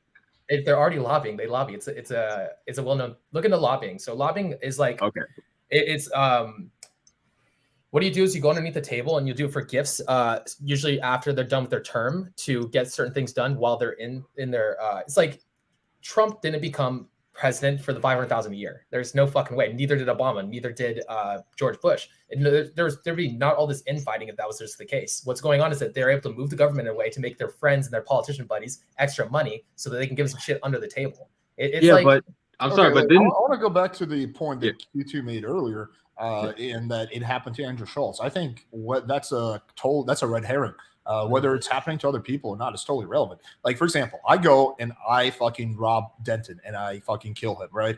And then the cops arrest me. I'm like, oh, well, there's been like 5 other murders in the area, so it's already happening. That's not a valid excuse. Like, 2 wrongs don't make it right. It could be happening all over the place. That's not a valid excuse for it happening. Like, so I think that argument just goes right out. And also, I don't think it's fair to say, oh, well, because, Andrew Tate is saying all these things that are untrue or dangerous, therefore you should cancel him. The Catholic Church said the same exact thing about Galileo back in the day, right? Where they were just you're saying that the Earth is at the center of the universe? If you don't shut the fuck up, bro, we're gonna burn you at the stake. So it's like that's sort of like the modern day equivalent of saying, hey, you saying things that are going against the grain. How dare you? We're going to cancel you. But you're talking about giant tech companies with billions of dollars that want to protect those billions of dollars. What if Andrew Tate was losing them lots and lots of money? Do you think it's their right to say that makes it justified?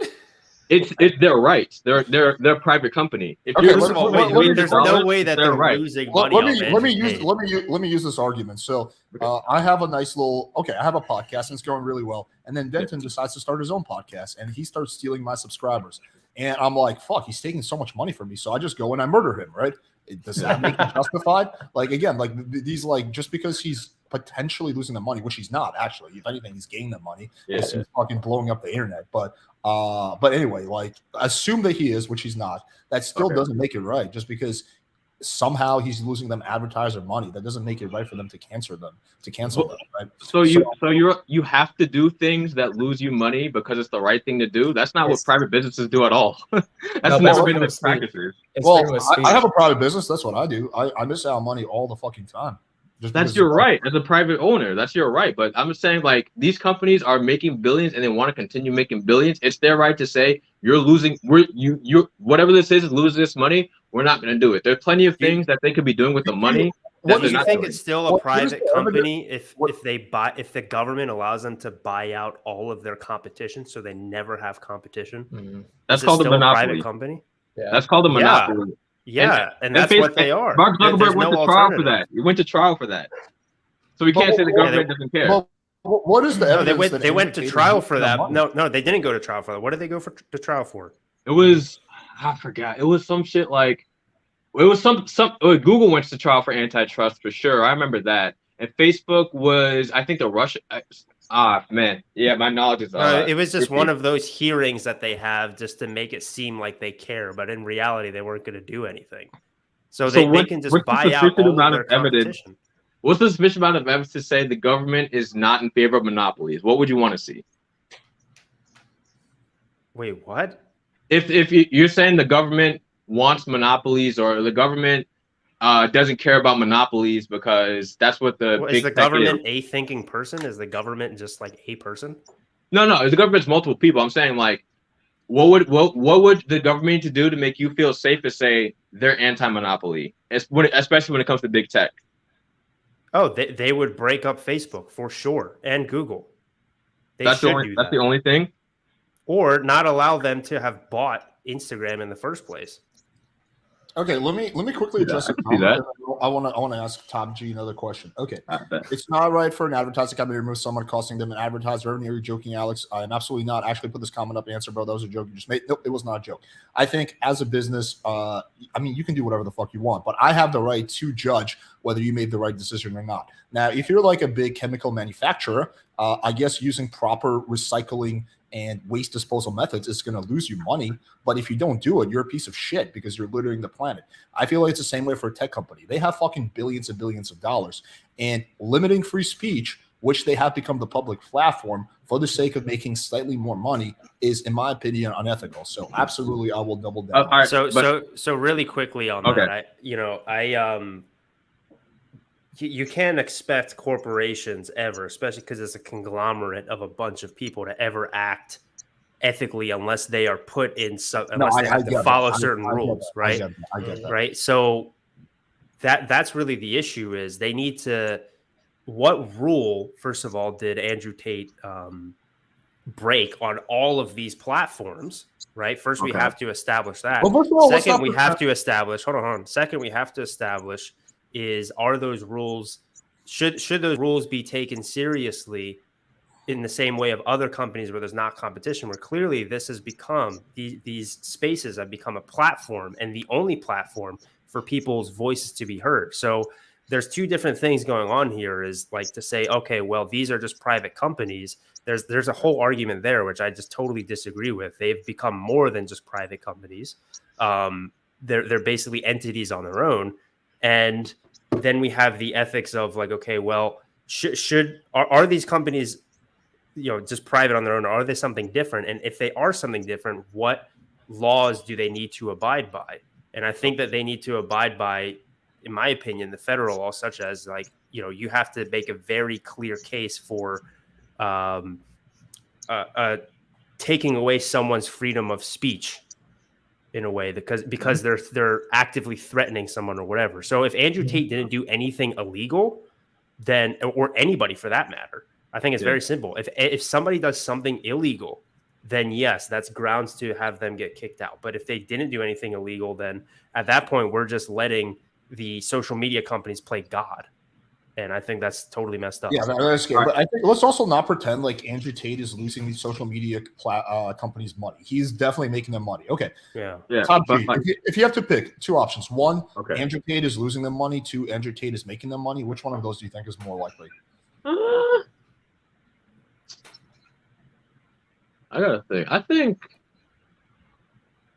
massive traffic, lots of that's what I'm thinking of. That's what I'm thinking of too. I mean, I could see them making a bit of money off of them, but I could also see them losing partners as well. Like, oh, we don't want to align with this guy because maybe they disagree, whatever. I don't know. Or maybe they have somebody in their. I do agree. Like maybe they do have somebody in their ear, like saying, "Hey, we just don't like this guy. Can you please get him off?" And there's like companies along with that, and I understand that. I understand that point of view. So I think he's probably making them some sort of advertising revenue, but they're getting pushback from real life people as well, saying he's having a negative impact on the youth, and this is a bad look for the youth or something like that. He's getting a bunch of Karens who are emailing them saying, "Oh my God, this guy's blowing up on your platform, and he's like such a misogynist, and he like raped these girls, and oh my God, you gotta cancel him." And then fucking the social media platforms are like, "Oh well, there's been like 5 million fucking Karens that have emailed us in the last 24 hours." Can I get dark a little bit? It's a little bit dark, but I think it's a good example. Sure. So there was also a guy that he was very mild. He was very not even as bad as Andrew Tate, but he got deplatformed. Damn. What? Tom, what was his name? Tom Serrero. Yes. He also got deplatformed. I didn't agree with that, but they have that right. Okay, two totally different circumstances. Tom Terrero had, well, first of all, okay, let's discuss that. Tom Terrero had videos where he was banging chicks, like that was hidden cam footage in his apartment, which is illegal, of him banging chicks on his apartment. Totally different. Andrew Tate. Okay, second of all, after that happened, Tom Terrero wound up killing himself, so that worked out great. I know, it's a little bit dark, but I'm just saying, like, it's within their. They can do it. He was doing something illegal. I forgot about that part. He was doing something illegal. It's a little bit different, But yeah, that's within their right to say we just don't want to work with you because look, if Andrew Tate gets convicted of a serious crime like fucking I don't know like something like violence or like abuse or something like that. Convicted, not accused, convicted, right? Because anyone can accuse anyone of anything, and the evidence against him is super weak, and so far he hasn't been convicted of anything. Then I could get behind him getting kicked off if that's the case. But we generally follow the monicum of innocent until proven guilty. So as of now, he has not been convicted of anything. The evidence against him, especially in the Bucharest raid, is extremely weak. So yeah, I don't know how that justifies him getting deplatformed. Then we got the money issue. Well, it seems like I think most people would agree he's probably making them money, not losing them money. So there goes that argument. So then all we're left with is what? That he said some bad jokes. Like that's no. That's yeah, that would be a pretty weak argument. It was something what was it?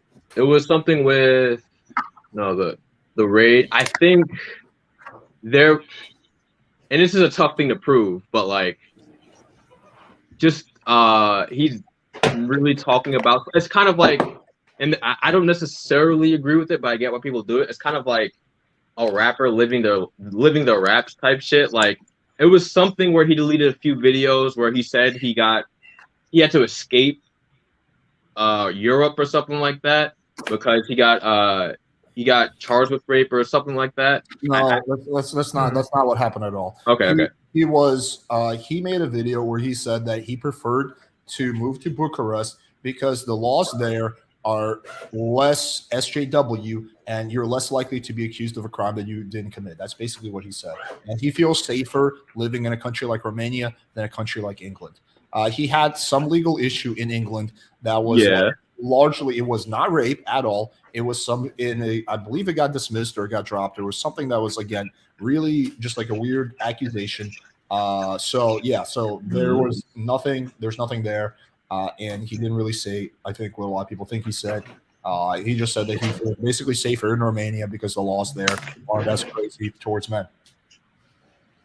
I gotta look into that Europe thing, but I don't know why who would delete a video if all he said was I got sued for something or something like that. That seems pretty silly to say. I got sued, so and I've deleted videos from my channel. It's because you don't want to take the liability because maybe you realize that this could be misinterpreted. I've never said anything that I'm embarrassed about, but I've taken down videos because I thought that they could potentially be misinterpreted and make me look bad. All right, I gotta look into that specifically. So what's my only other arguments for deplatforming Andrew Tate? I mean, the main thing I guess is and this is it's selective politicking, but it's also still what type of people follow him and what those followers will do. I think that's also something to be taken into consideration. It's kind of the same thing with like super black pill, like super incel-y type stuff, or like what was it? Not PUA hate. No. It was, but basically like a lot of the incel forums and stuff like that, they get kind of taken down as well because like they talk about kind of bad things, and again like because of all the stuff that's happening with around inceldom and stuff like that, they don't want to necessarily, like, you could talk about being bad with women, but like when it comes to certain things or talking about certain things with women and being in that, basically being a threat. And another example is kind of like how like a white, a white nationalist, somebody that thinks that white people should be the majority people, like in general, like just talking about that is fine, and I kind of get that, but like when you like what type of people would agree with that, and then all that stuff, like it gets into that where it's okay.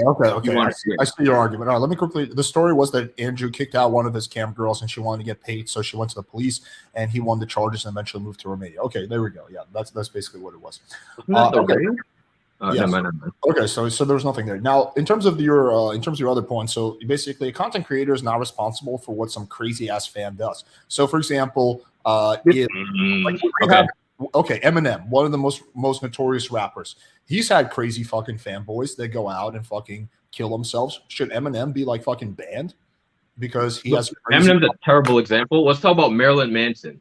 Like there's people like not cancel. I don't know if they necessarily could cancel it, but like they didn't play. Nobody bumping Marilyn Manson on the radio because of that. Because people came to a school with shotguns and trench coats, listening to Marilyn Manson. Like that stuff happens like all the time. It's not uncommon. You have to do a whole apology tour. People don't like him anyway.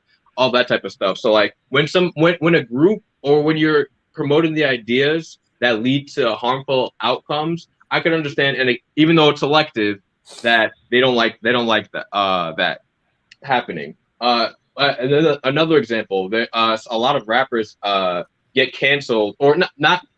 Okay, so this is a weird example, but like some rappers aren't allowed to be played in certain cities, or like they're not allowed to go perform in certain cities because even though they're just a rapper, their fans might take whatever beef they have and then inherit it and then say, and then the opposing enemy or whatever will take their fans, or the fans of the opposing enemy will come to the show and be like, we're going to fuck up some Young Boy fans. We're going to fuck up some Lil Durk fans. And like cities will say, hey man, you can't perform here because even though you're not participating in the violence, directly around you that's violent. Inciting violence. Yeah, Andrew Tate has never incited violence. Yeah, you cannot directly incite violence. So if I go and say, yo guys, let's go fuck up these motherfuckers, yeah, that's inciting violence. You cannot directly incite violence.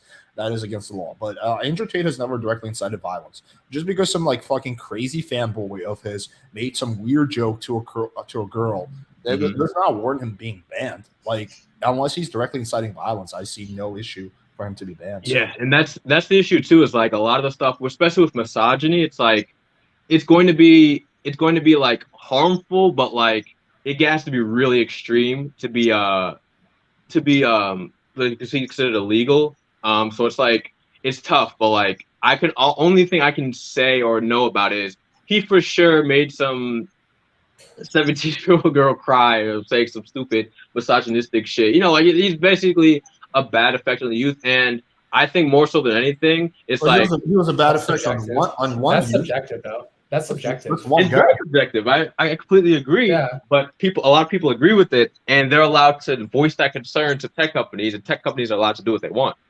Okay, so if someone took one of my Tinder lines and used it out of context and made some girl get really upset, should I be kicked off YouTube? You shouldn't be kicked off YouTube, but you should say, what did I do wrong? And if there's nothing that you could have done, you'd be like, hey guys, don't use a line like this, or else you'll end up like that student. But Andrew Tate repeatedly says like, be respectful when you're arguing for me. Like I've seen multiple videos of him saying, yo guys, don't answer hate with hate, be respectful, don't do crazy shit. So he repeatedly says that. So I don't know what more he could do. Hey, well, what to be done. All right, so here I'll put it this way. So Cardi B, she confessed to drugging and robbing men. Yes. And she's still up there. So do you think it's a little bit biased?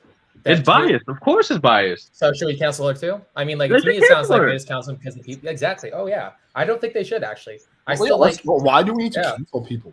Like, why can't we just let people have their own opinion? And I think it's like, all right, so I think this is what's happening right now. So, you know, libraries, all right, so libraries and whatnot, okay? You got a library and whatnot that has all the books and all kind of shit. Let's say, like, somebody started, like, owning all the libraries. I think this is, like, the modern day of the library. Nobody's really reading books anymore, so they do. They go YouTube, they learn their information. So now there's a company now that owns all the libraries and like, well, fuck it. We don't like this section of the library because these are our political beliefs. So let's burn this section of the library. Let's say, fuck that side of the library. Let's burn that entire section. Let's burn half the library. All right, but is that okay? I get what you're saying. No, I get what you're saying, but nobody can own the internet. For example, there's this guy that I was looking up. You're doing a pretty good fucking job, man. Hold on. All right. Charisma King, you had an excellent point there. I just want to add to that. Imagine also that somebody owns all the libraries, and in order for you to build your own library, it's going to cost $1 billion. Oh, that would be terrible, but nobody can own the internet. It's not about owning the internet. It's about owning social media. The internet is dominated. Yeah, what do you mean? If you own social media, like it's several tech giants who own all of social media. That's basically like saying, oh, nobody can own information. Well, it's like, okay, well, technically, that's correct, but also, where's all the information stored? The information is stored on. I get in libraries. If I get kicked off YouTube, TikTok, Instagram, and all my payment processors stop fucking with me, my business is done. Yeah, you were sure. right on it. Yeah. They I guess they didn't cancel my website. Maybe they didn't take down my hosting. But I'm still fucking done. Like there's no more playing with fire. So Well, the internet I get what largely you're owned saying, by but two there's guys. like people way more extreme than Andrew Tate that still like have a living off the internet because they use Bitcoin. They use different payment processors. They have their own website. They use go to alternative streaming things. There's other ways to do it. And and then to defeat all this shit, I'm pretty sure if there was like some really random startup that wanted to host Andrew Tate, they would do it and they would make millions off of him and he'd be fine. So there fake are top alternatives. G, fake top G. You secretly work for the social media companies, don't you? No, I don't. I'm just saying. You're a secret agent for the social media. Who do you work for? You work for Facebook? No. You work for YouTube? Who do you work for? No, I don't work for anybody. I'm just saying there's alternatives. That's it. That's it. There's alternatives. It's not Facebook or anything. I honestly don't But care again, about Tate. I don't care about like Tate's like business whatsoever. I'm more worried about the freedom of speech aspect. Like I'm telling you, like I honestly I think it's a big problem because it's gonna come down to where like if you don't agree with the status quo, you're gonna be silenced. And like there was somebody that mentioned here a second ago that why do you make your own web platform? Dude, these are highly competitive industries. If they have a way of like, so let's say the lobbying aspect, let's say like if they're getting paid off by government officials, those government officials are gonna push them up. Like I think the big thing is they actually do. I'm usually against stuff like this, but I think they do need to police these platforms a little bit more heavily because they are kind of just they're literally like I said. I think they can control the information. They control the information. They can control society, and they can be more bought off by the big people, by like the like anybody with enough money can like buy the world, and that's very scary to me. And like, and not just that either. Like, if anybody has a position that's not something that you like, whether or not you have all the information in the world, we're all flawed human beings. You can't just be like, "Fuck you," you must not know what you're talking about. Because I get angry when you say shit, just because I don't agree. I don't agree with Cardi B. I don't fucking like the bitch. But then again, I'm not gonna kill her cancer because I'm a dumbass human being. I don't know fucking everything. Nobody understands the entire as it is. You could have what is it? Tech companies have more regulations and rules placed on them because they are a big part of a lot of people's lives. I agree that can happen, but at the same time, I think we're just saying free speech. If Andrew Tate can still get his message, okay. Let's forget Andrew Tate. Let's just say free speech. How are like neo-Nazis able to communicate with each other if their ideas are so bad? They have to have some type of alternative outside of social media, and they're the worst people ever. Well, I mean, are we comparing Andrew Tate to neo-Nazis? No, I'm comparing. Let's say bad ideas being able to be spread. You're always able to spread it. You're always able to spread ideas. Yeah, with significant limitations. I mean, getting kicked off social media is basically a death sentence in this niche. Yeah, he's probably not going to go hungry. He's not going to go broke. But yeah, he's. I just think the cascading effect's even worse. Like it's like a balancing act. Like how many neo-Nazis are there? Like everybody's fucking against. Like nobody's like I don't think I've ever talked to a neo-Nazi personally. You probably have. You just don't know. Well, I just don't. You'd be surprised. I just don't think that. Honestly, all right. Here's my position. I'm like doing a balancing act in my head, and I'm like, dude, look, if like, all right, so. If we get to the point where we police utterly everybody, we might as well just be fucking China. Like, I mean, like we might as well like moderate, like create our own little systems and be like, hey, yo, like this person's the bad lot. Let's shout about them, get rid of everything, and that person can't communicate. Like they could literally just control discourse. I think at the current time, nobody's understanding how much this can just like blow the fuck up and how much more like leverage just like there's over a longer period of time. The chance, if there's a 1% chance of something happening over a long period of time, the chance is 100%. So let's say there's like 1% chance that one tech guru is gonna be like, yo, I bet you that I could control the entire everything. I can make people believe where the fuck I want. People are very susceptible to like I think we're very egotistical and thinking that we can't be manipulated. I think we're getting manipulated so fucking heavily. Like, dude, I remember there were people that didn't like so. I'm not even for Trump necessarily, but I remember my friends were like posting up, being like, "Hey, I'm voting for Trump." Their shit was getting like posted up on Instagram, and they were saying, "You should not. This post right here could be harmful for people." And sometimes even taking people down, to deplatforming them, to make a political statement, to make it to where like the left leaning people could like get risen up. That's fucked up. Yes, if that happened, yeah. I don't think that happened though. They fucking ran an entire election. They're trying to manipulate an election. Yeah. The implications are even worse. Like you got this going on in Russia now, where basically, like right now, the Russian people being spammed with fake news that the war is, just we're going into Ukraine to get the Nazis out. That's all they hear. Anyone who publishes anything different gets jailed, and you can't have any alternative information. That's where this kind of attitude leads to. Is you get basically just a complete shutdown in information flow, which goes against the narrative that people don't like. That's like very problematic. You don't see that as problematic. All right, so I'll put it like this. So like, you're not convincing me that Andrew Tate can't get his message out. I've not been convinced of that at all. I think he can still get his message out. To me personally, I think it's like, all right, so just because the information isn't helpful for you, I think it's helpful for some people. And I think the answer is sometimes in the middle. So let's say some guy is a super fucking nice guy, has no control of his life, is super weak. Let's say like the guy just like is hiding in his room all day and crying, hugging a pillow, hoping that somehow he can get a girl to like him. And you're thinking about this Andrew Tate guy. He's like, he's gonna convince all the men to be complete assholes to girls. I think society has shoved a little bit too far into the sphere of it being like trying to push away from men being more masculine. I think we need more masculine guys. I don't even see a problem with being masculine. Well, I think that what he's doing is like those guys that need some kind of out, some kind of leverage, or some kind of like some of these guys, the guys that are like shooting up schools. I bet you if maybe they had like a little bit of an outlet, maybe those guys could have grown past it instead of doing something stupid like shooting up a school.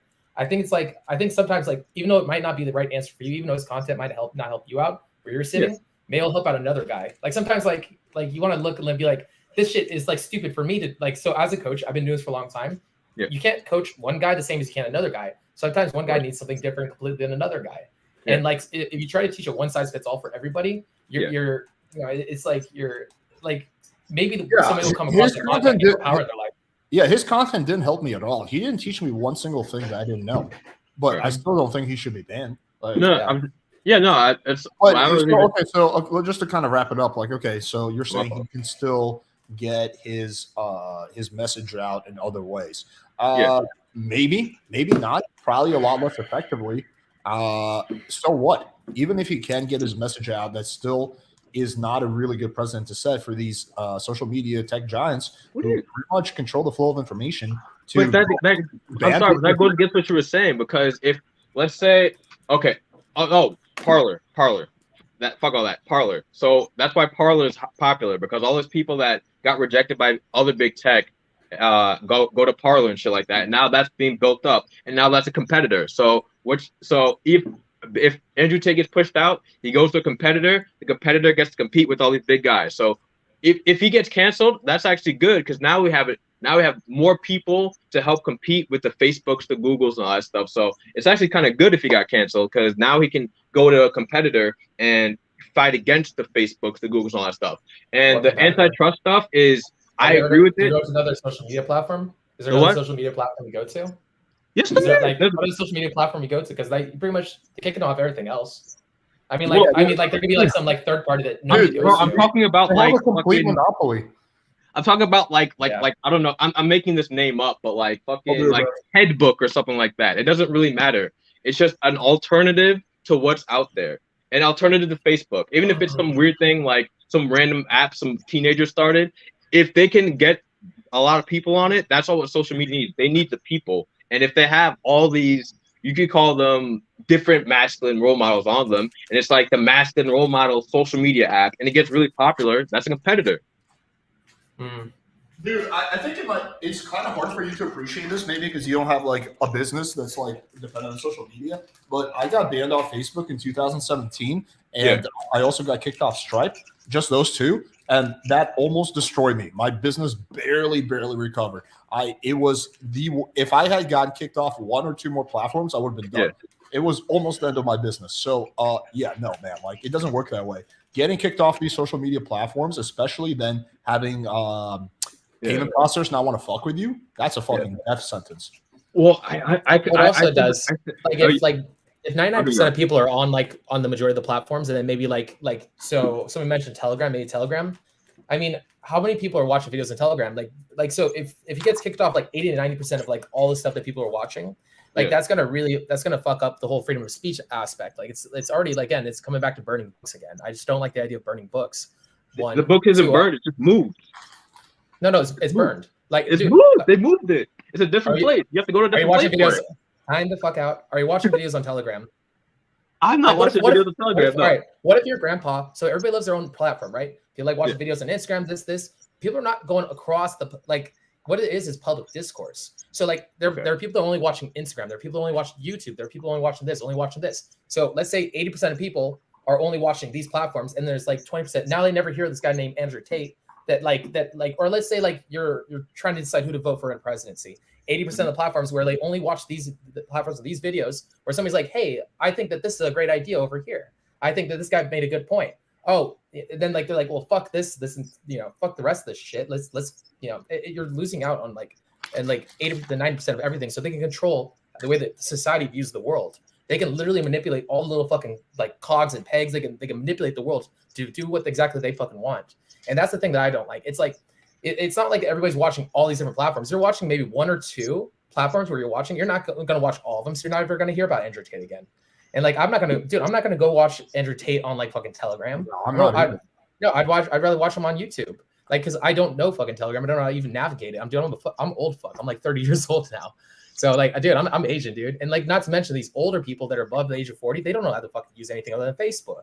So now, like, Facebook is like now like deciding he's gone. Now he's like from their periphery, he's gone for fucking ever. Now they're never gonna have to maybe learn something and maybe even challenges their beliefs or ideas, even though it pisses you off. It makes you mad. I mean, dude, I hate this whole world where everybody wants to be like rounding the edges on the corners of the tables and shit like that because they don't like feeling uncomfortable emotions. Feeling uncomfortable emotions makes you a full-rounded human being. It's like you have to feel pain every so often to actually have some kind of robust ability to handle the world. You can't cry and bitch and be like, I don't like it because that person makes me mad. Shut the fuck up.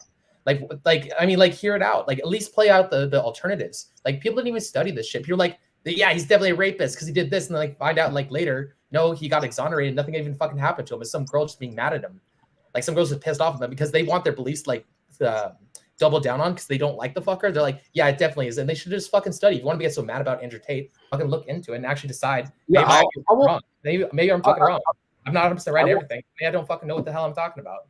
Yeah, I will just like, I do want to like come to some kind of conclusion, but I will say like this. Deplatforming someone should be a last resort. If they are doing something really fucked up, like directly inciting violence, spreading massive amounts of hate, doing something really or continuously doxing people, then yes, in extreme circumstances, as a last resort, deplatforming might be warranted. But it's a last resort. It's the death penalty, right?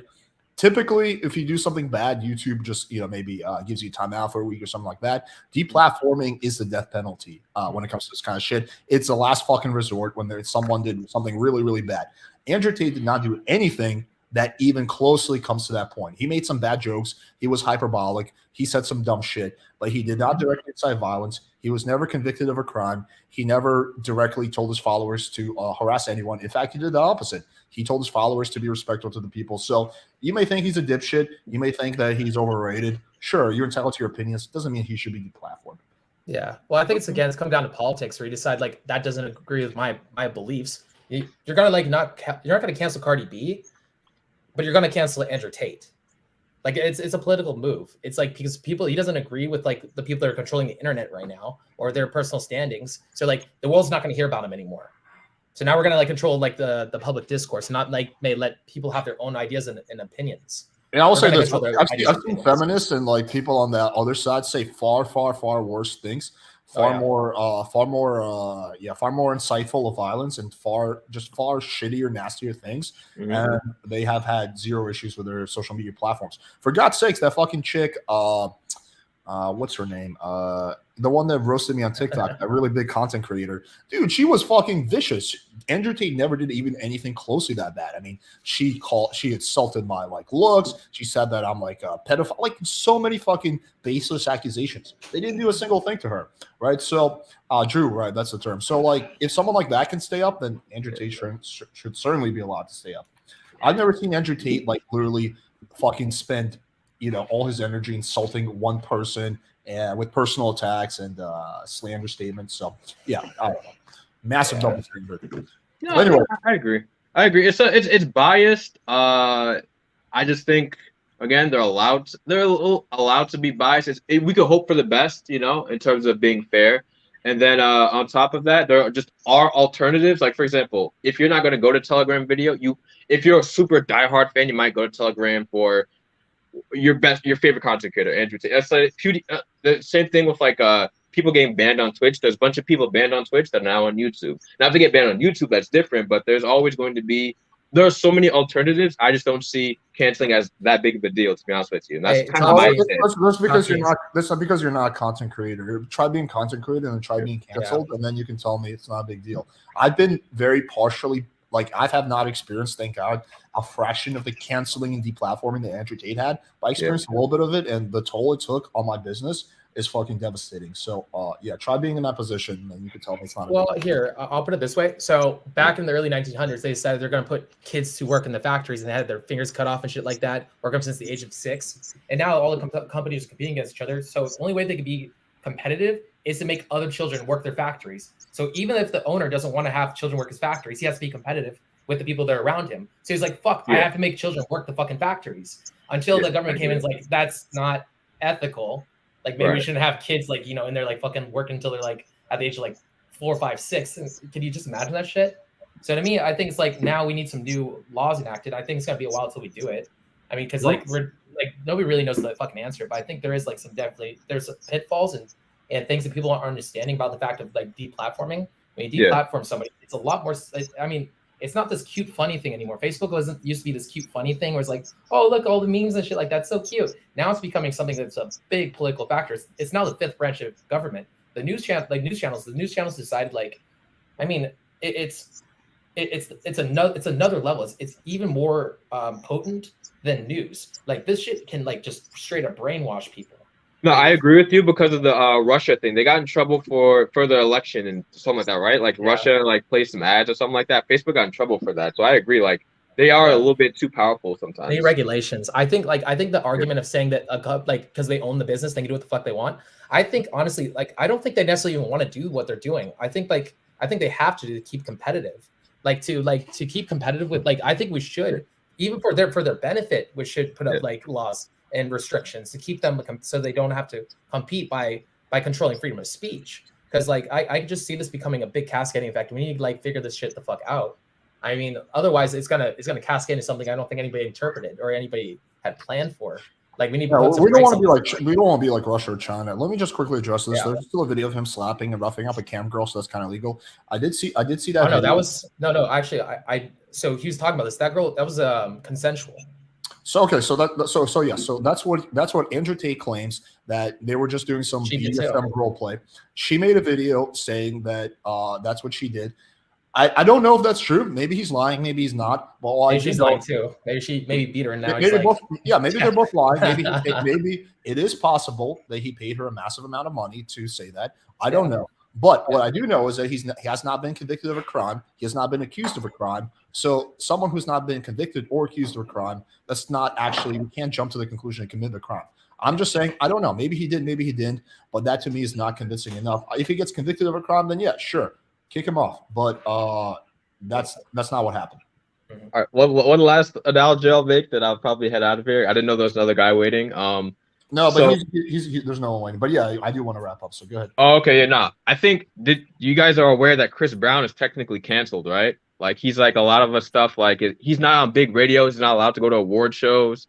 He was canceled, but he's doing fine. So like, I understand what you're saying, but okay. So like, a random person that's like just starting out with a business, that's going to be really devastating. But you're talking about a Romanian billionaire who has a large following anyway. If you have the following, nobody can stop you.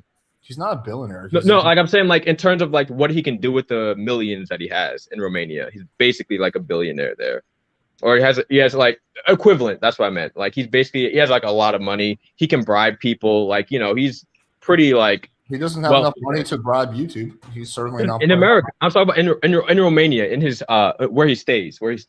He can bribe like police officers. He doesn't pay tickets, you know, stuff like that. All I'm saying is that you guys I understand if you're starting out, but you're talking about somebody with a huge following. If you have a following, nobody can cancel you, and I'll take that to the grave. Nobody can cancel you if you have a following. You just have to move to different platforms to make money and all that stuff, but nobody can really cancel you.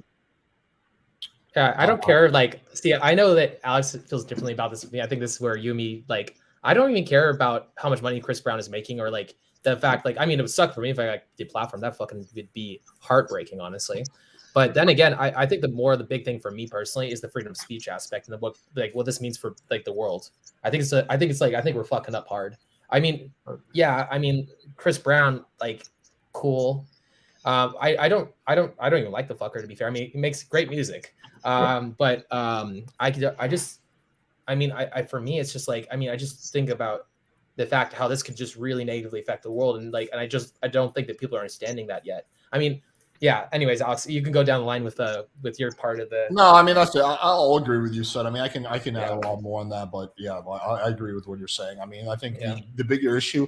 I honestly, personally, don't really give a fuck that much. I mean, I like Andrew, but I don't give a fuck that much. I do think this will take a massive toll on his brand, but I think he'll be okay. He's not going to go hungry. He's not going to starve. I agree with you on that. I don't think it's nearly as easy as you think it is to make it with being banned on these platforms. Oh, dude. People have been wrecked so hard. I know so many people that have been just crushes their business. He's gonna be wrecked, but he's not gonna starve. I care more about the message and the what this says in the grand scheme of things. So we're just canceling people who don't go along with the narrative that these tech giants want to push. So that's what I find problematic. In fact, these tech giants should be completely neutral. They shouldn't have a narrative. There should be an open source platform where everyone can have a discussion. There should be no like agenda or narrative they're pushing, but that's not the case. So, well, they should honestly teach how to like actually look at content in a non-biased way, or how to what they should do now is probably start teaching in schools or however they're going to do it, like basically like PSAs. That like, sounds awesome. Yeah, like look, like when people say shit like this, or like this is how to tell if somebody is like manipulating or like this is how to have open Discord or look at like your viewpoints, like be like, oh, my viewpoints are very stuck in the mud. How to look at the other side of the argument and like how to be non-biased, how to not get stuck in content biases and look at all the facts as opposed to just being like, that's the only thing that is, and just only like looking at that stream of information. Learning how to logical fallacies, for example. There's like what 40 to 50 logical fallacies. That's a lot. Oh, yeah. So many different ways that somebody could be manipulated or misguided. And like we were just talking about this about debate. There's so many ways that a debater can like make an argument, even if he doesn't have any logical like grounding, and he can just like literally just bury somebody with all these like logical fallacies and just like tricks and schemes. I think that's just what we need to start like learning and how our own psychology works. People are so we're so what's the word? We don't understand how tribal we are. We have this egotism about us because we just don't understand. We are so for example, you become the 5 people you're around the most.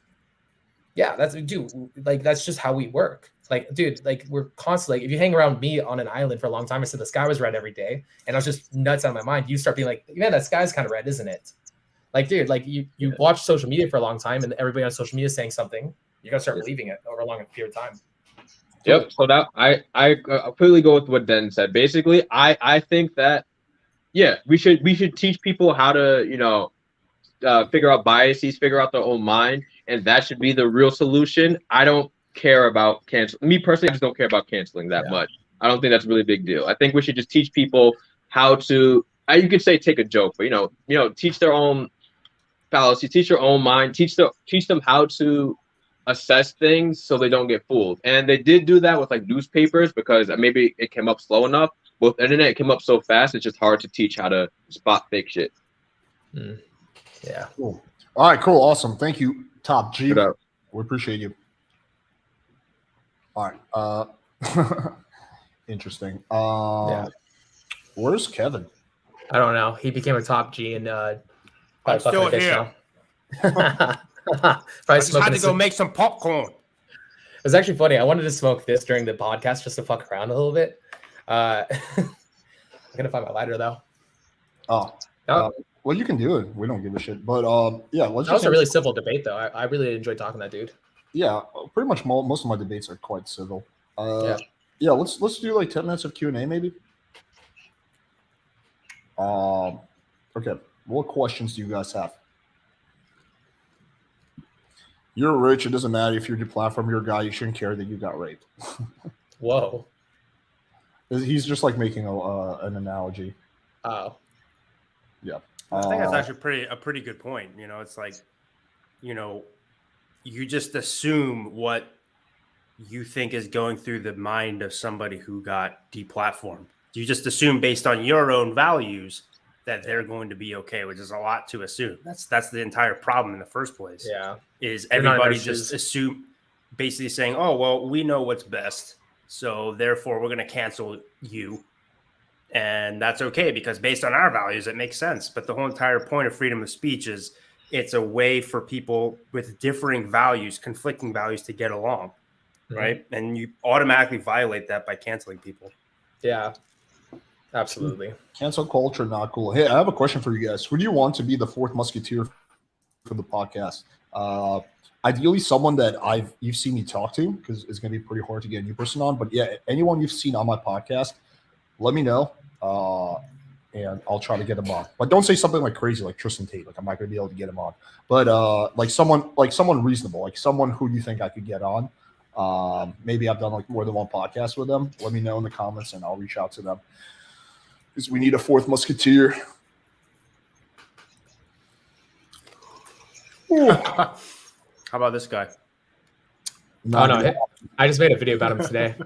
Oh, dude, you did. Him and me do not get along, dude. No offense.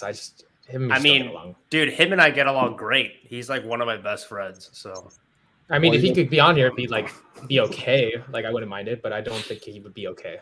No, yes, that's not going to happen. Anyway, Meg Denton, regular guest, already done. Iridude. I could ask her. Did you say Iridude? Erudite. Oh, I said Iridude. I was like, what? I can reach out to her. Yeah, maybe. David Bond. I mean, she streams all the time. I doubt she can commit to like every Monday. But yeah, I had a conversation with her. I was like on one of her panel streams. She'd be great to just have on as a guest sometime. She's got some pretty base takes when it comes to dating. Yeah, she's pretty reasonable. I think she would add she would add a good discourse. So I'll reach out to her. David Bond. Okay, I could try. I don't know him super well, but he did stay at my house for one night, so he owes me. Okay, David Bond done. Rollo, yeah, sure. I'll get right on that. Only if you've read every single one of his books and you can recite it from memory. That's the only way that he'll accept it.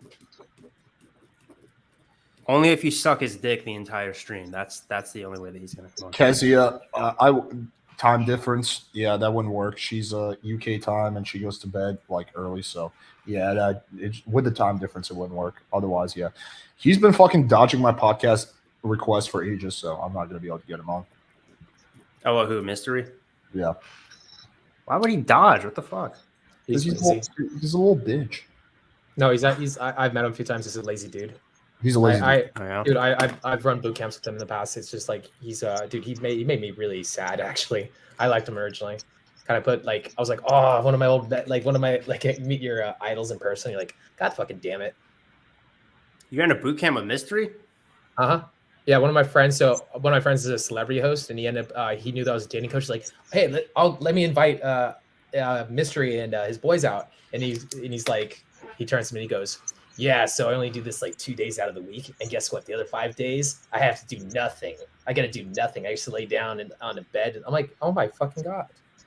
Cassie, like, if she wears a low cut top, I will second that. She's got. Hey, Denton, did you see the fight outside? Did you see the fight outside? No, what do you mean? I know you're making a joke, but I'm not catching on to it. Sneako call you out on Alice. Oh, really? What did he say? I'm curious.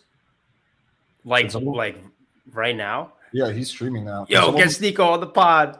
Get him on the panel, bro. Can you react to it right now? So flaky. Or just react to it right now, whatever you said. Well, I don't know what timestamp. He fucking does like 4-hour streams. Could anyone let me know what timestamp it is? And yeah, and we can do like a live reaction. I'm curious.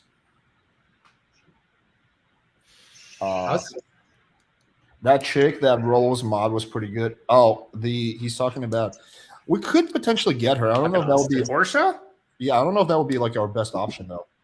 I mean, I'm fine with that as long as I get to just keep shitting on Rollo, and I think that'll just be kind of fun.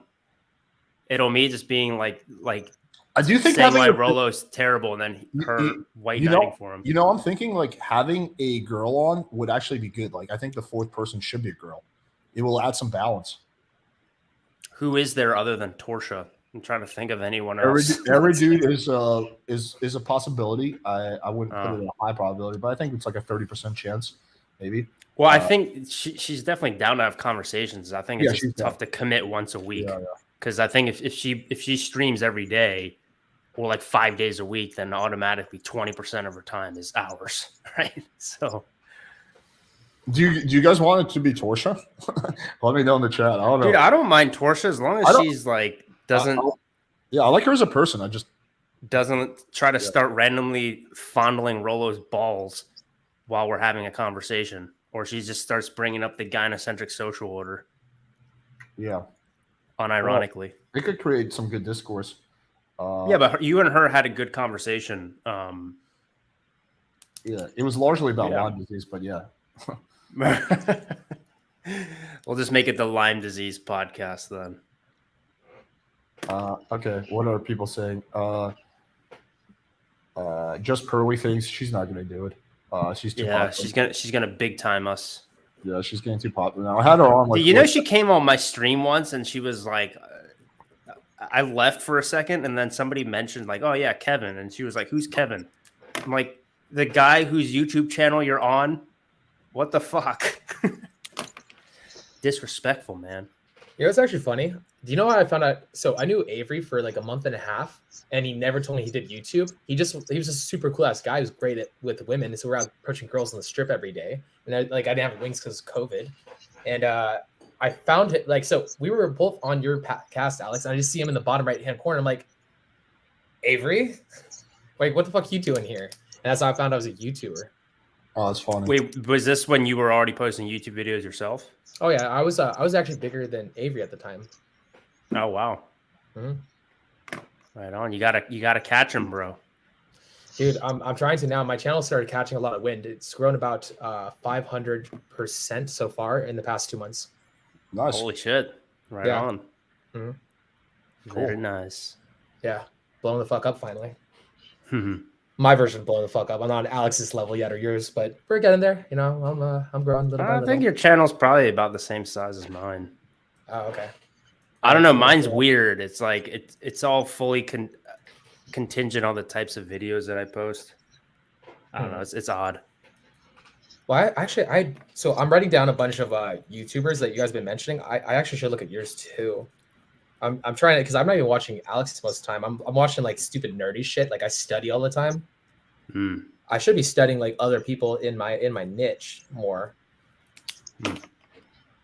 Yeah, I'll reach out to every dude. She'll be my first choice. If not, I guess I can reach out to Torsia. I'm gonna think on that one. I want to see if she's gonna be a good fit or not.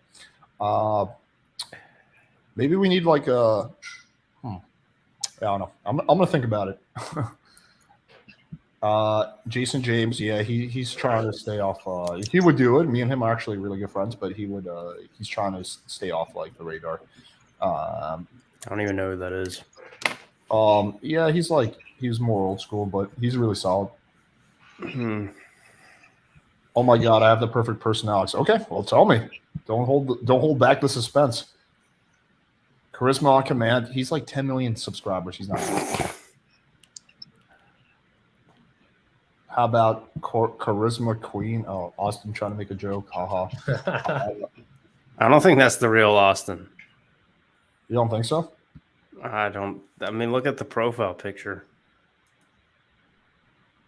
I don't think that's him. I'd suggest Irash Di Bazaar. Yeah, I've reached out to him. He never responds, so I'll try reaching out to him again. Besus. I've talked to him. Me and him are very friendly. He's down to come on here and there, but he said he doesn't have the time to commit to like a full-time thing, which is I totally get it. He told me he's working. Well, maybe we could just do it that way. I mean, we'll have like, you know, us three plus Avery, and yeah, but like Avery every once in a while, someone's not going to be able to make it, so then we'll just bring someone else on when they can't make it. Bring Coach Whitepill. Yeah, he's not gonna do it. Okay. Someone said. I mean, hey, I'd be open to it. It'd be a hilarious stream. That's never gonna happen. Yeah, it's never gonna happen. Someone said Natty. She would totally do it, but I don't like. She's not a YouTuber. I don't know how interesting that would be. Like, she's not like a YouTuber or anything. She's just like a regular person. I don't know. Like, you guys want Natty to be the fourth person? Like, if you guys say yes, I can totally get her on. But I don't know if that's gonna be like the best. Not that I don't like absolutely love Natty, but I don't know if that's gonna be like the best entertainment, so as to speak. Bring on Lauren Southern. I've reached out to her several times. You have, and just no response? Yeah, no response. Damn, that sucks. Dude, yeah, well, fucking, yeah, so that's what happens when you have like a discrepancy in clout, like they just ignore you, man. Yeah, I got no chance then, bro. I've done the same thing though to really small YouTubers at times, and I feel bad about it. When you get so busy, though, you know what I'm saying? Dude, I never do that. Like because I fucking hated when I was coming up, when I had like 2,000 subscribers. I hated when people would like use the cloud excuse. So now when someone has like even 100 subscribers, I go out of my way to do their fucking. Well, it's blown up your channel. Honestly, actually, I should change my policy on this. Like, I should be. No, it's done nothing for my channel. It's just like I do it because I fucking hated when people did it to me. I go on their channel. Like, I typically won't have them on mine, but I'll go on theirs and like I'll give them like 2 hours of my time just to like whatever help them out. Yeah, I think it's fully contingent on how good of content they have. Oh, because I'm the same way. Like, actually, Alex and I both, we got interviewed by a podcast separately that has like 10 subscribers, but they're great. Fuego Sonrisa, they sent us each a shirt. Oh yeah. And one time we showed up to a debate on the same side wearing the same shirt.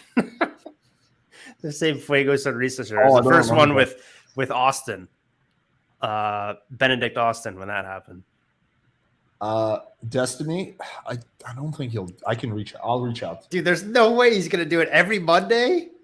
Yeah, someone Destiny size? Are you joking? I don't think it's gonna happen, but I will reach out and try to make it happen.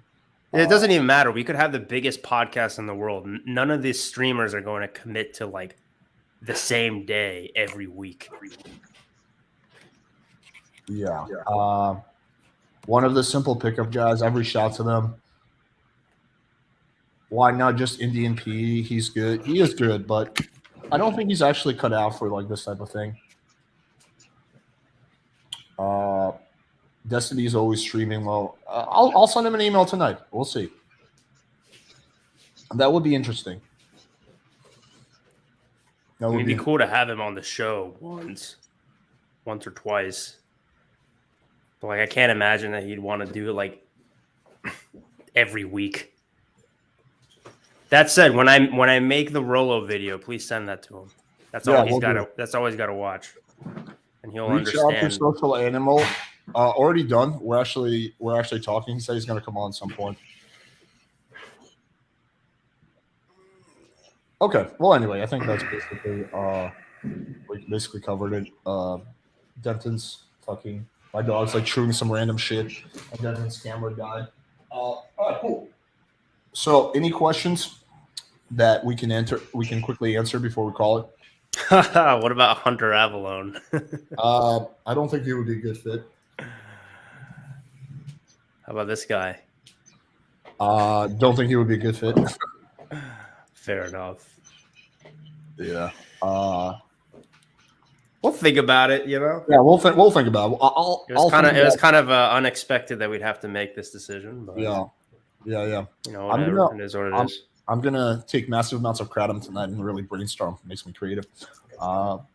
Alex, new ideas or experiments? Yes, actually, we got a bunch that we're dropping. I did one video. This is gonna be controversial. I put on a wig and a pair of fake tits. I turned into Alexa and I created a Tinder profile. So you guys are gonna find out how well Alexa does compared to Alex. That's transphobic. I know, dude. That video is gonna get some fucking hate. You're not taking trans issues seriously. I know. I'm a sexy fucking girl too. So that we got that. One experiment I'm dropping about how important swiping is on Tinder. So we did a week of no swiping and a week of swiping regularly. And I don't want to give it away, but yeah, it's going to be interesting. It's going to show you how important is swiping. So yeah, dude, I'm always creative. I'm always coming up with good ideas. It's going to be a lot of shit. Honestly, like the biggest thing you guys can do to help me, like I don't even care about you buying my shit. It's like get people to support this channel. Like the more clout and the more traction I get, the more like cooler shit I can do. Like the more cooler guests I can get on. So that would be really helpful. Everything else is largely irrelevant. Wait, let me just answer one more questions. Ozzy, yeah, he's not gonna do it. Also, Alex, do a video on FetLife, bro. Yeah, I don't know much about it. I've just literally started playing around with it very recently, but I've never met a chick off there. But what is FetLife? It's like a BDSM website where you can meet like I don't know, hard to explain. Okay, fair. Oh, don't forget to announce. Yeah, so Natty is doing her segment this Friday. She has requested that I get some girls who speak English fluently, so those will be on. She's gonna do her segment. She likes to rile things up, so it's gonna be interesting. It's gonna be in studio. There's gonna be a bunch of chicks. Natty's gonna be behind the scenes, asking questions. We'll see what happens. All right. Sounds fun. Any other questions? Matt Cross from 33 Secrets. He's not gonna do it. I also don't think he would be a good fit. It's a bit of a negative guy, if I'm thinking right. I don't know if I'm thinking the right guy, though. A bit. No, you're thinking of the right person. For next speed, make sure they speak fluent English and they're not married this time. I don't see why the married thing is like such a deal breaker, but I sort of. Okay, fine. It's not as easy as you guys think to get a random hot girl off Instagram who speaks English fluently, who's like free of all these conditions, to come on a public live stream and spend 2 hours going on random dates with a bunch of dudes who most of them who have not the best game. So it is pretty hard to set that up, but I will make it happen.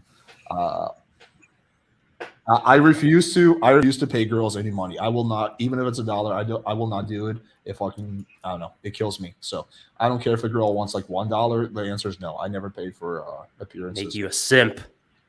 Make her a prostitute. Yeah, just fuck that. Pay rent. Okay, when's the next speed date? Definitely one on Thursday and potentially one tomorrow. Okay. I can arrange that pretty easy. What are you going to arrange? Like, what are we talking about? His name is Bendover, so I can only imagine what the hell he's talking about. Obviously pretty hooked up. Yeah. Well, the next one will be interesting. We'll definitely have a chick on, maybe two, and we'll do the speed dating shit and we'll have a new co-host. I'm gonna brainstorm it, but yeah. We'll find someone good. All right. Anything? You guys have any closing thoughts? 9/11 was an inside job. Fuck the patriarchy. Gang. So I'm going to be starting a fitness exclusive channel soon because I know that my YouTube channel is like, it's kind of all over the place. I'll do like these Tate and Jordan Peterson impersonations. And I also have a debate about like abortion, and I have debates about whatever. And then also there's like, tier lists, all this shit. But the thing is Kevin Ray Wilder YouTube channel, the way YouTube works, I just want to post whatever I want on there. But I think it's important to have a channel that's a bit more like focused. So I'm going to have like I'm going to start traveling in Asia in a few weeks again. So I'm going to combine, it's going to be sort of like a lifestyle channel, but also incorporating fitness within it. So yes, Kevin Ray Biceps. That's exactly it. That's what I'm going to name it. Kevin Ray Biceps. I'm joking. I actually have a name for it already, and it's pretty sweet. But yeah, a lot of people, I've actually noticed this. This is maybe sharing a bit too much, but a lot of people, I've seen many new people subscribe based on new content, but I've also seen people be like, hey, I followed you for self-improvement and you're just talking about drama and I'm unsubscribing.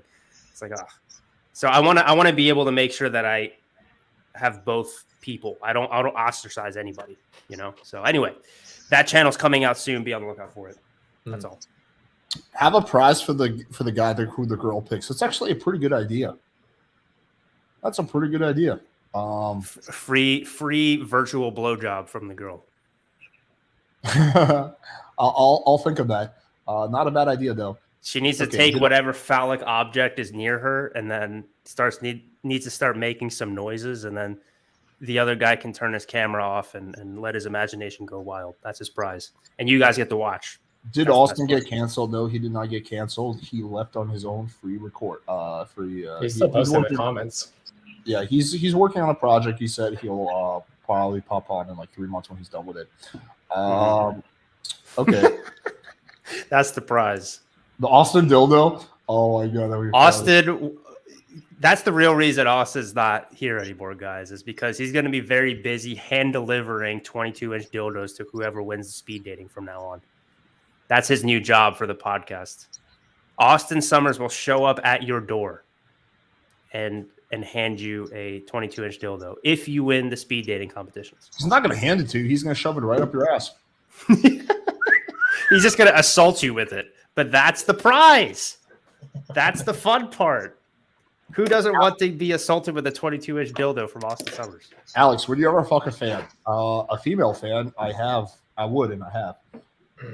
As long as they're hot. As long as they're hot. Free coaching session for a prize? Yeah, potentially. We'll see. All right, cool. Appreciate y'all. We're going to sign off. We're going to do another one of these next week. We're going to be back with a new lineup. It's going to be a good time. Stay tuned. We got the speed dating thing definitely on Thursday. Natty segment on Friday. On Wednesday, I'm going to be appealing on a panel on modern day debate, and I think tomorrow I'm going to do another speed dating. But we'll see. We'll see how it goes. What's the debate about on Wednesday? It's whether Andrew Tate should be canceled. Actually. Oh, what, dude? See if you can get me on that panel. I'll try. Yeah, sure. I'll show up as Andrew Tate. I'm joking. Okay, I probably shouldn't do that. Yeah, just tell him Andrew Tate's coming. Yeah, I'll shoot him a text. Just send me a text to just to remind me, because I have like so many things on my to-do list from this podcast. So just shoot me a text. But yeah, I'll do it. Yeah, sounds good. Will be interesting. But yeah, cool. Appreciate y'all. Peace.